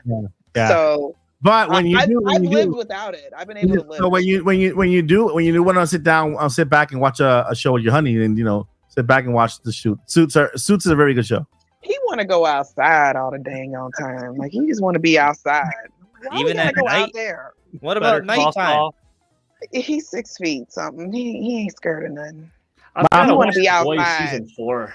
So guys, remember you have to at Mike Odyssey for the question. If not, it's not gonna pop up in chat. If I don't see it, then it's not gonna come up in chat. Or at one of our lovely guests. It won't highlight. Well, we have one guest. It wouldn't and the highlight rest of the crew. But it wouldn't highlight the question, like if it's not like at the home channel. Good point. Yeah. Good point. Yeah. Okay. So you can say at Mike Odyssey, but direct the question to anybody within the podcast. Good point.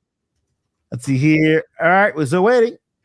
Anybody? I don't think nobody has questions. I think we've spoken about everything in the chat. Everybody is like very clear with all the information, and so one more game I thought that caught my eye because I think it reminded me a bit of Silk Songish. Yeah. Or Hollow Knight, excuse me. What was it? Neo. Neo or something? Yeah. Memories in Orbit, and I was like, that looks nice. I like want to play that too. So yeah, that was something else. I have to go back and rewatch the direct because I'm seeing on my Twitter all these different screenshots, and I'm like, what game was that? What game was that? And I was like, there were too many games in the direct. I couldn't keep up, so I got to go back and like rewatch it. I like the Hello Kitty one. Yeah, me too. Favorite game. Go to your room, Mike. Hey, I got 2 daughters. I have 2 daughters. I like that. I have a cat. Mayo. Well, the Stray. The Stray for the cat, right, Andre? What? You got Stray here. Yes, great. I'll play it on a better console. And then on the last direct, they had a more powerful console. Big City Little Cat or Kitty Little City, something like that. Bigger Kitty, smaller city. All right. So the question is, with the rise of appreciation for Star Fox Assault and rumors of getting it a remaster remake, would Nintendo notice and try to have Bandai continue what they started? What do you guys think? I think that Nintendo has actually a pretty good pulse on what we're interested in. Mm-hmm. The reason certain things don't happen isn't because they don't recognize we want it. It's because there's challenges behind if the brand isn't guaranteed to sell, there are challenges behind putting together a project that's both profitable and meets the desired vision, right? That there's a whole bunch of council projects that never see the light of day. So like, for example, I would love a new F-Zero game. I think a lot of us here would think that'd be really cool, but to make a proper follow-up to something like F-Zero GX with modern standards probably is kind of expensive. That was one of the best looking games at the time. So in order for them to do that, they're going to need to put something together they think is going to be profitable and low risk. So it's been challenging for them to get to a point where they can do something like that. That said, remastering a game that already exists, I think a lot of Nintendo IP can probably sell a couple of million. So, remasters are more easily profitable, probably. Something like Star Fox Assault, I think there's a good chance that could happen like before the Switch is done. And regardless, I think we're getting a new Star. Like, just for the record, I think we're going to get a new F-Zero eventually. I think we're going to get a new Star Fox eventually. We're going to get a new Donkey Kong eventually. It's just going to take a little bit more time, but they will come. Yeah. And Bandai Namco with the remastering Star Fox Assault, I think, is relatively likely. Yeah. personally. I think there's, and I think there's also, I think there's also going to be a September direct still because, Yes. even if they announce Switch, I think there's going to be a couple of months they want to fill in with some games that we don't know about, and they already proven that they can launch new games at any moment. It doesn't have to be remake supports, or, you know what I mean? They can launch them new right off the back. Nintendo World Championships SNES edition. I'm telling you, man, can't get any better than that. Well, I can't wait to get the world records on that. I can't wait. I- Oh my gosh. But one thing I will say about this direct and I think I said this last week or the week before last, that was really exciting is that I'll be right back. No problem. Outside of a few leaks here and there, we really had no idea what was going on in this direct, and I didn't mind a few little leaks or a few little things or whatever, but that was one of the best things about this direct. So like low key, I kind of hope it kind of stays that way. I'm okay with a little something here or there, or a little possibility here and there, a little rumor here and there. But I just love the fact that we were just so knocked off our socks on this one. I love that. I mean, like, the only thing I really, really was willing to bet money on is that Metroid was coming. Because I said, we don't know. I said, they've announced everything else. Everything else that they've announced has come out, or we know about it or something. Metroid's the last one. I said, so it has to be in this one. I honestly thought we were going to get a bunch of random stuff ish or whatever, and then they were going to end with Metroid, and that's all we were going to talk about. No, we're still only talking about Metroid in a sense, but we got so many bangers. A brand new Zelda. What? We have brand new Zelda. Oh my god, that's insane. It's so cute. The cutest thing ever. Brotherhood is straight up an RPG. What? Oh. Yeah. And I've never played a Mario and Luigi game, so it'll be my first one, so I'm even more excited. Without even playing it, I can tell you it's going to be the best one. I like Mario and Luigi, so I mean, it's an easy sell for me, honestly. Yeah. All right, now we got on to everybody. Josie J, Mike, I see you, everybody. What games have you picked up recently? I can start with that one. I picked up Ocarina of Time 3D right here. And I've been picking one of us. I'm on this mission to enlighten myself with lore on Zelda games, and so when I'm playing the game, I'm really paying attention to everything. Ocarina of Time. I chose a 3D version because I was told that was a better version and higher quality when it comes to the how it looks good. Yeah, how it looks, and so I'm playing that.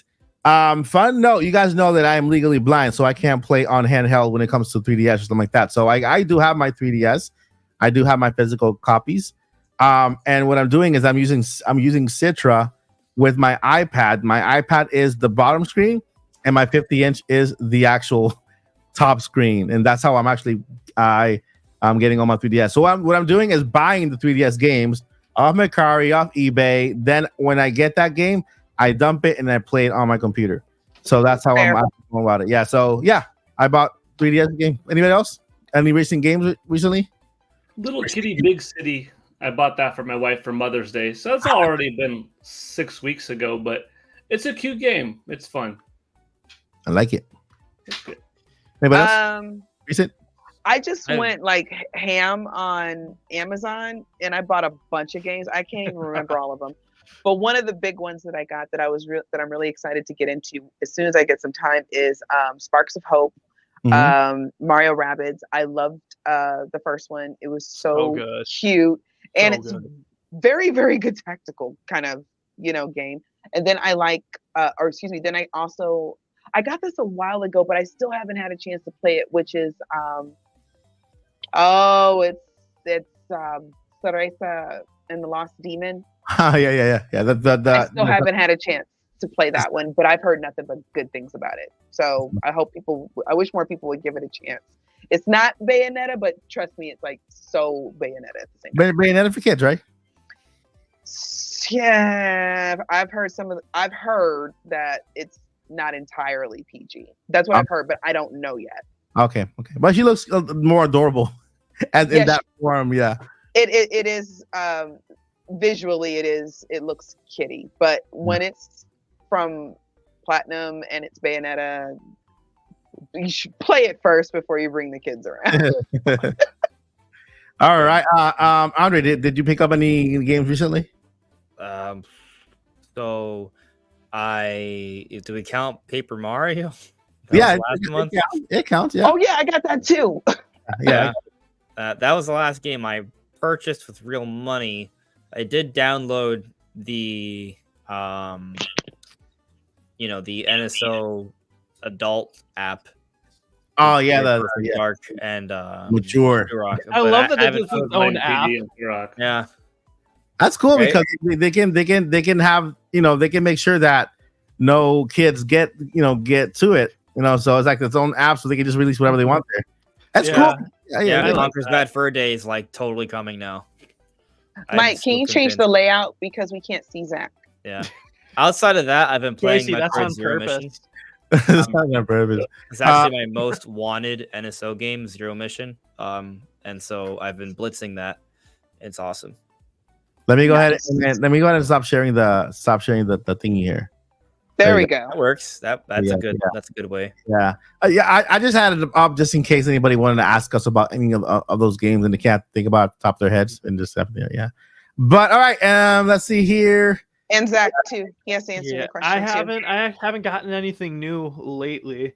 However, I have been playing new Mario Maker levels, and that's kind of a new game. If it's a new level that somebody just made, maybe. Mm-hmm. But no.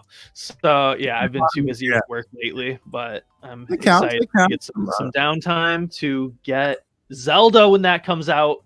That's 100% day one for me. I'm not normally a day one pickup. Usually I'm like a day 3 because people already return it to GameStop by day 3, and then it's like $10 cheaper. But $20 cheaper. You never know. By the minute, it's cheaper at the GameStop. It's like So yeah. All right. So I think Nintendo could have easily moved Mario Party and Zelda to make a strong Switch 2 lineup. Do y'all share the thought that this implies the lineup will be super strong? I'm gonna one question, one word answer. Yes, I think it'll be awesome. Yeah. How long ago was it was it PAX West when they did that survey with the game devs to see who was working on games for the Switch 2 already or the Switch successor? And it was like a stupid high number. GDC. That was at GDC in March. It was GDC. GDC. Yeah. And there's a lot. Yeah. Greater percent now than there was when Nintendo Switch was at a comparable point of not coming out for a while, and yeah, and that's just counting those who chose to talk about it. Yeah, so yeah. If I remember correctly, it was like higher than the percentage of people who were working on PS4 games or PS5 games before that came out too, or comparable to it at least. I remember the numbers high, but it was just stuck with me. That bodes well. Yeah, I think we're gonna have a really strong lineup. Yeah, I think the lineup's gonna be really strong. The thing is, I just don't think I never thought Mario Party. I mean, I was open to the idea, right? But if put a gun to my head, I was always going to bank on Mario Party and 2D Zelda coming out this year because those make sense as Switch 1 games. You don't need a next gen console for that, and Nintendo kind of needs to continue to release games every year. I don't think we're going to see a drought. Like people look at prior Nintendo consoles, like, oh well, we need to get a drought. But that's the thing about just looking at patterns and not considering current conditions. That's not always the best way to sort of see what's going to happen next because the conditions of the Switch are very different from prior consoles. There's one console. Nintendo is focused on one platform, not 2, not 3. So, they're going to continue the games coming. They've seen success by having consistent releases.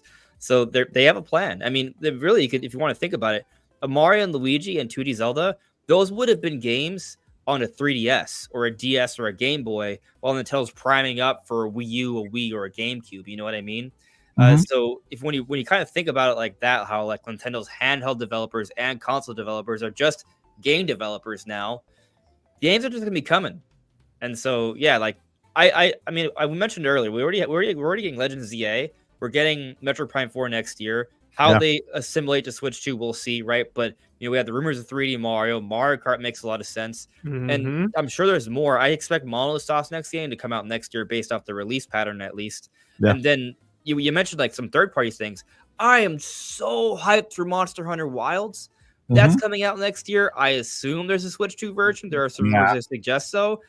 But regardless, that game is going to be huge. And there's a whole bunch of 2025 games that have been confirmed. How many come to Switch 2? We think a lot. Yep.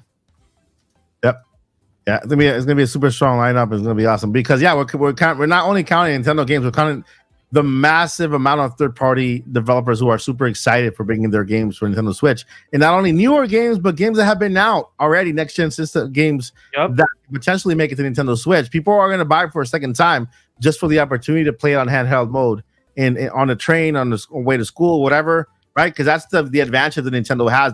They have a portable mode. I think nobody does portable better than Nintendo. I'm sorry, I gotta go out bring out and say it. Nobody does portable better than Nintendo. They've been doing it forever, since the Game Boy. So now, right now, we have a whole bunch of consoles coming now with PC specs, but they're just that PCs.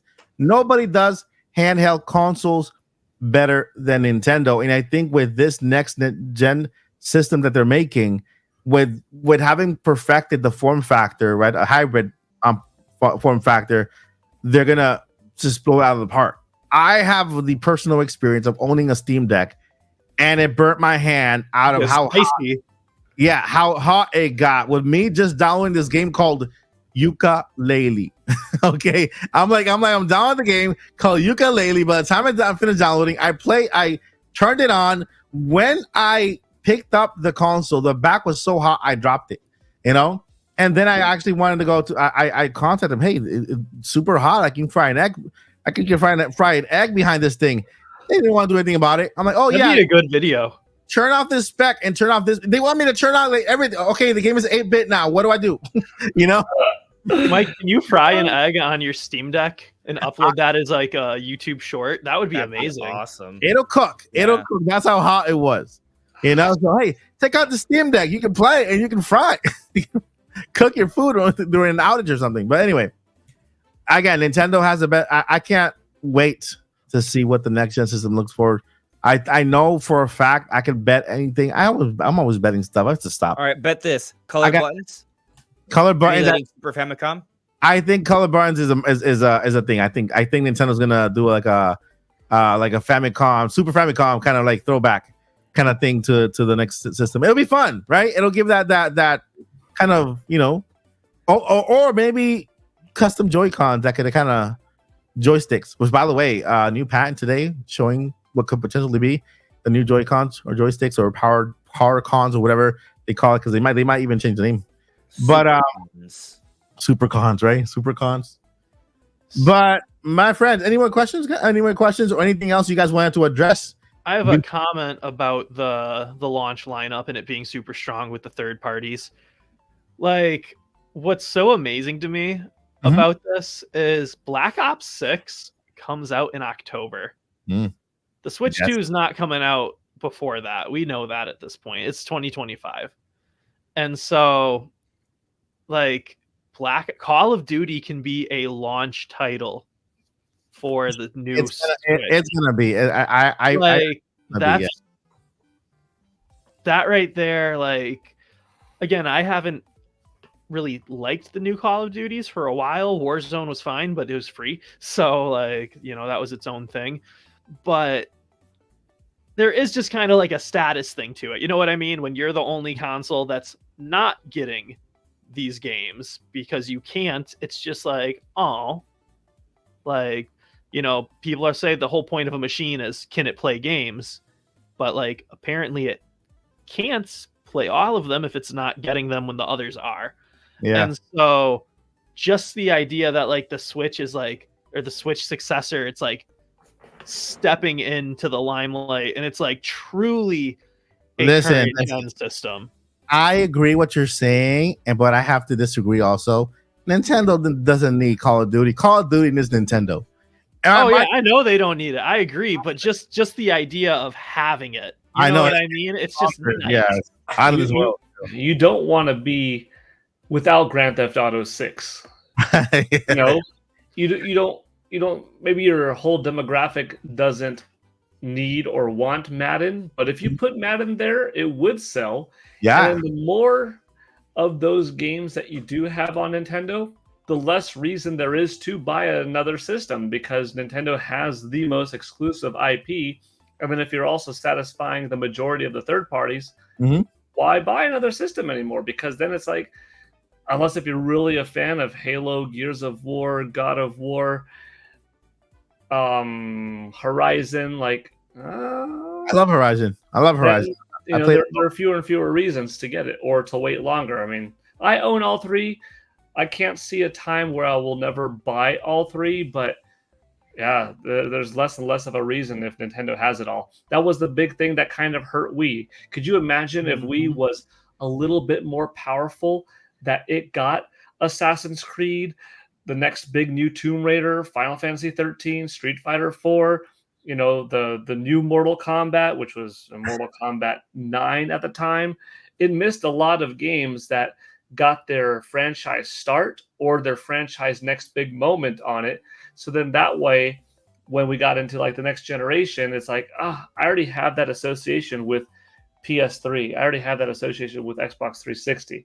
You don't want Nintendo to be like this, you know, weird thing like, I'm not going to hop into the IP because I'm already comfortable with it there. So with Nintendo Switch 2, you start off from the bat not being, you know, oh yeah, we've got Batman Arkham City that came out 3 years ago. Now we have it here. All these day and date third-party games coming out on NS2. It's going to be a really powerhouse of a system. Awesome. It'll be everything. All right, so last question.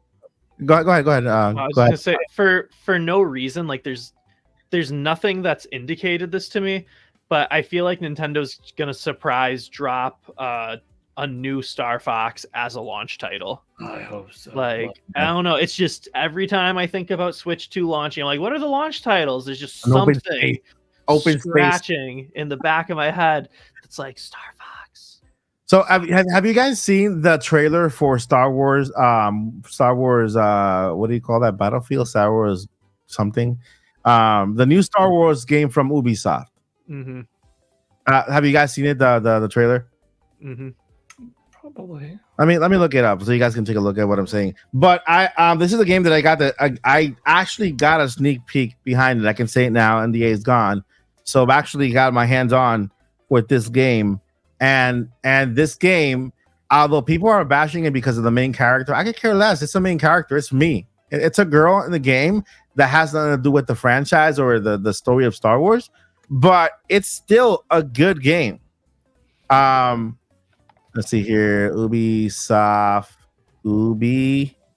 Is it Ubisoft or is it Ubosoft?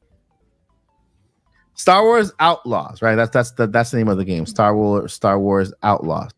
And so when I was thinking about next gen game with remember when they were before Starfield came out, how big they hyped that game, like there's no tomorrow, like the biggest adventurous thing ever. We have over 1,000 planets.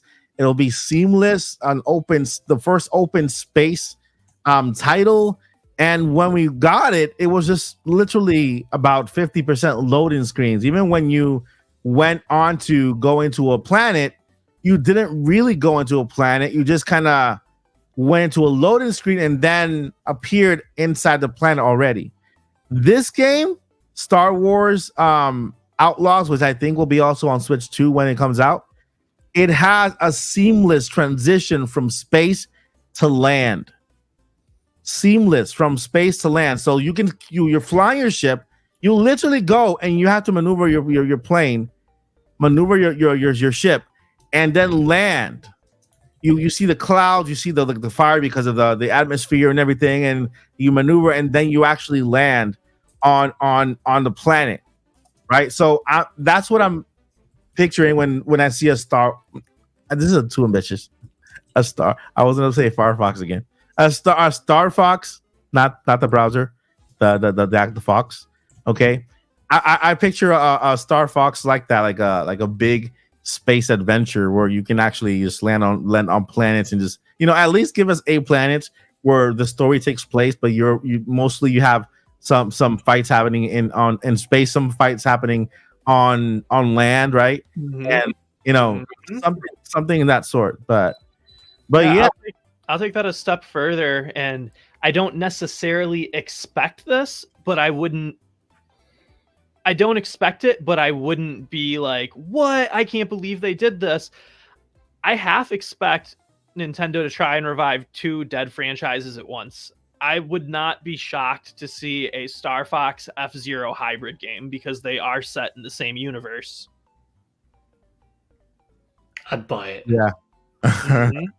Yeah. I'll be awesome. All right, so we have I think one of the endings in Star Fox Command, Fox retires and enters the Grand Prix. Mm-hmm. Yeah. Really? Yeah, it's not the exact same, but it's essentially the same. Like there's like subtle differences between you, but the point is that it was an F-Zero Grand Prix. That's pretty cool. Because Star Fox's dad is a character in F-Zero. His name is the name just as a person. He's Yeah. like Fox, like James McCloud. There's like an R-wing that's kind of, it looks a little bit more jet-like, but it's essentially an R-wing as an F-Zero racer. Ooh, yeah, that's nice. And let me tell you, James McCloud is an attractive man. Yeah. All right, second question. This is a second question. Will be the last question for tonight. We got, if the Zelda movie follows an Ocarina of Time framework, and there is a young adult Link, do we think Nintendo announces both in the casting reveal or keep the time travel secret? Can I dive this real quick? I think if there is a young Link, like maybe like I remember Joyce and I were talking about this and Paul during one of our podcasts where they would give us a backstory of Link, actually show his parents and what happened to him to make him who he is, right? Like the defender, like so much courage, right? Something must have happened to him in the past. So hopefully, if they do, I don't want to see Ocarina of Time in a movie. I don't want that. I don't want him to turn into a kid and then to adult like that. I don't want that. I just want him to. I want it to be like a linear movie, like an actual. I'm okay with him growing up, but but like you said, I don't want to see a game into a movie. I want to see a movie that keeps the soul of the games. I am okay if they want to add it to the official lore, the official timeline, and everything. And because you can do that for us as fans, but the newcomers who don't care about the games, they just like the movie. Yeah. Then they don't have to get into anything else because all that they need is in the movie. That's all I'm saying. Yeah. I'm sorry, Auntie is fading. I am tired. No, I love that, and that's why this is the last question because I see Paul over there also like going like this. You can't see me, but like, I was like his head like he's not. He's just passing out. But yeah, I'm also typing to the chat. So oh yeah, okay, that's probably it. But yeah, I think if we do see a child Link is gonna be in that way, they're gonna do like a little they're gonna go back in the past and kind of show Link his parents, how he lost his parents. Maybe he had a village where he used to live and then he ended up in Kokiri Forest and something happened on that line. But I hope that's the way. I hope we get a teenage Link. And because this way we have Link growing up and become an adult as the movie progresses. I know the movie will be like maybe every 3 years, right? Around every three years have a movie, and this Link is actually growing up on screen like what they did with Harry Potter. You saw how small Harry Potter did was when the first movie. You got more invested in that franchise because you saw him grow. By the end of the Harry Potter movie franchise, he was a man already, right? And then they kind of advanced the years and they did whatever. But I think that with The Legend of Zelda, they have the potential to do something like that, right? Not maybe like a kid Link, or maybe like a teenage Link, young Link. I can't imagine a 10 to 13-year-old wielding a sword and being able to take on giant monsters and us not being like, that's bullshit. Like, we're going to be like, that's bullshit in live action. Like, it's got to be someone who's almost an adult. Yeah. Like, they can be 17, you know? Yeah, exactly. But like, they have to be almost an adult. I don't know. Also, I mean, are we comfortable with seeing that in live action? A young child wielding a weapon and stabbing things. Oh, yeah. I don't know how I feel about that. Are we okay Like, with He could that? be a young. He could be a Oh, yeah. young Link that looks up to the knights and the warriors and has a little Kokiri sword and is kind of fumbling around In the and woods, like battling very small Deku scrubs or Okay. sparring with his Kokiri friends, but then not quite in a Hakuna Matata like frame where he evolves and gets big all of a sudden. But yeah, there could be some kind of transition period where we do see some of what made him him, and then now you see like the proper 17-year-old Link who's played by a 22-year-old actor, but who's young enough and with makeup looks a proper age. And then should this movie become an awesome trilogy, fans the world over are truly rooting for this lovable Link and Zelda duo that they've now had for 9 years over 3 films or whatever the case is, kind of like you mentioned with Harry Potter. We'll see. I wonder. also The movie is going to be live action, though. By the way, I just saw that question. I wonder if they'll make him like an underdog, right? Like Link, he has so much potential. He has, and then all of a sudden, because it makes me think about this story in the Bible with David and Goliath, where David is just this kid or this adolescent guy who she washes sheep. That's all he does, right? And then all of a sudden, Goliath comes, and he's the only one who is smart enough to outsmart the giant. He defeats him down with the rock, and then he chops his head off, right? But then you think back, David has been wrestling with lions just to defend his sheep. So the courageous part of Link is like in there. Maybe Link is like he's been doing all this stuff as a kid. Maybe he lost his parents. He became this self-protecting person because he has something in the past that he lost. So he wants to stick up for others, and he's like overly courageous and just kind of he'll stand up to the bully. As a kid and to the and try to fight him even though he knows he's gonna lose, and that's why like that the Triforce of the Courage did it choose him? Am I right? Did it the Triforce of Courage chose Link, or how does that work? Link and Zelda are I think basically that's just the best way to. Yeah, And- they're cursed and blessed. Like that's really the best way you can describe it. Zelda has a godly lineage. Link was her protector in Skyward Sword, so he's just part of that because he's the one who defeated Demise.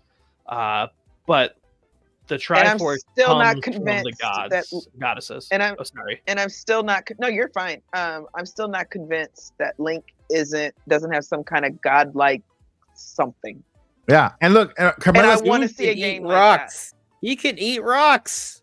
and Camilla says David was a teenager when he defeated Goliath. So even perfect. Look, the analogy fits. that. No, he wasn't. David was 9 years old. David was a child. When he defeated Goliath? Yeah, we have He to defeated guess how himself. old he was. As a Jew, He was you're about 13 years old. When you become 13, you're a man, and it says Yeah. David was a boy.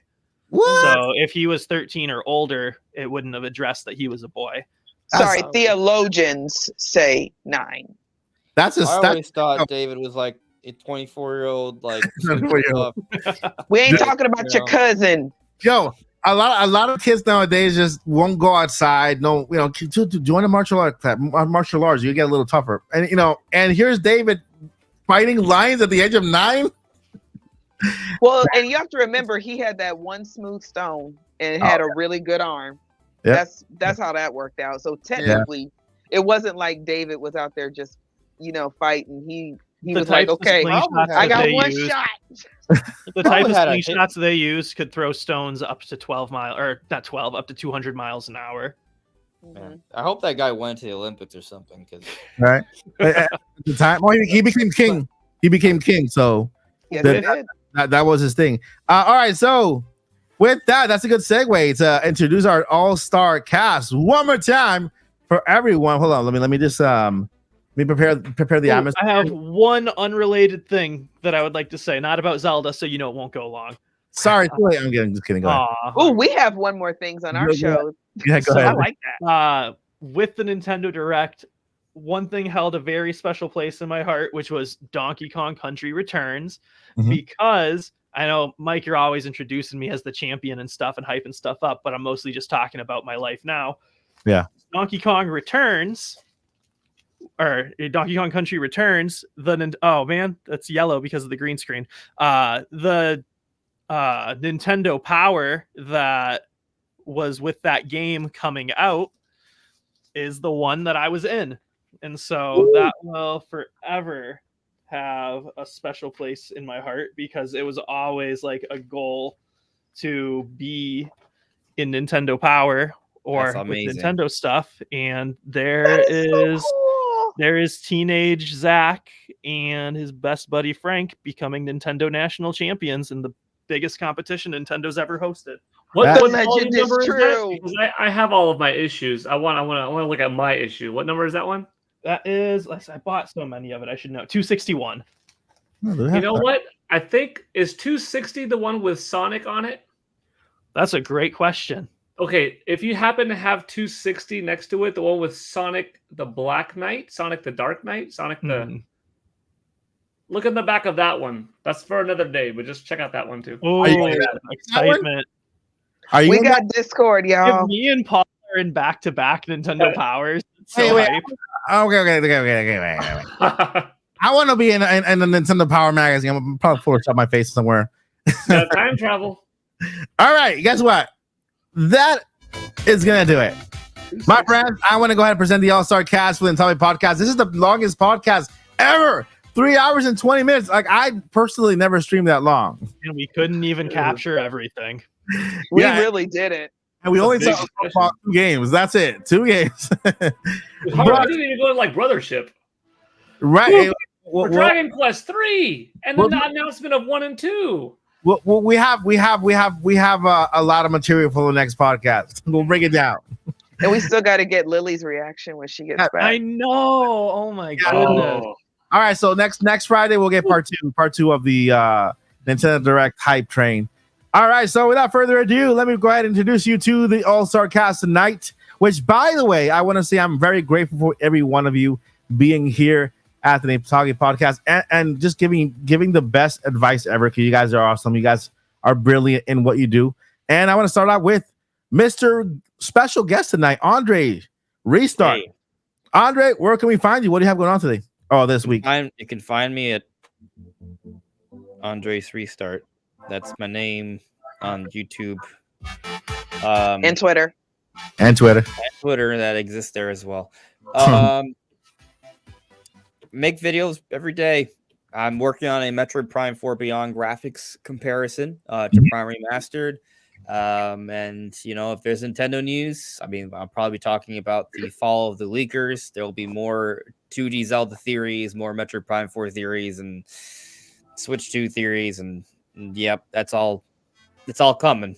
So all right, yeah. So you can find Andres and Andres Restart. Also, the link is down below in the description. It's an app, so it takes you directly to his channel. Go ahead.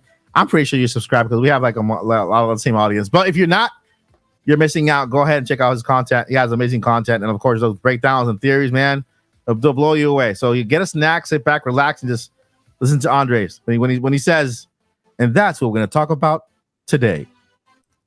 All right, moving over to Zach Hendricks. Zach, the champ. Hendricks, what do you have going on? What up, everybody? You can find me every Friday here on the Nintopics Podcast.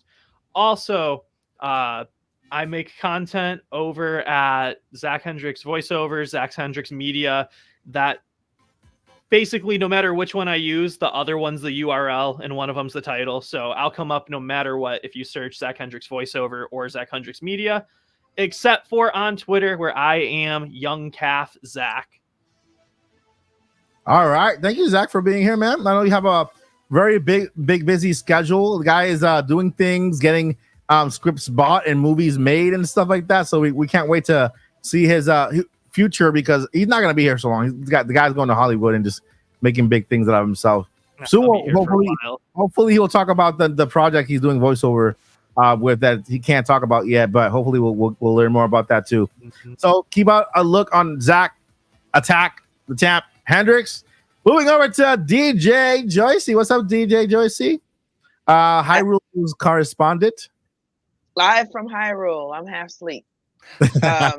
Follow me on on Twixie, Twitter, and over there at DJ Joycey. I am just a crazy old lady who loves video games. And of course, you can catch me here on the Nintopics podcast every single Friday. Nice. And then moving over to, I think he made it home. He's back in California where he lives, in Los Angeles.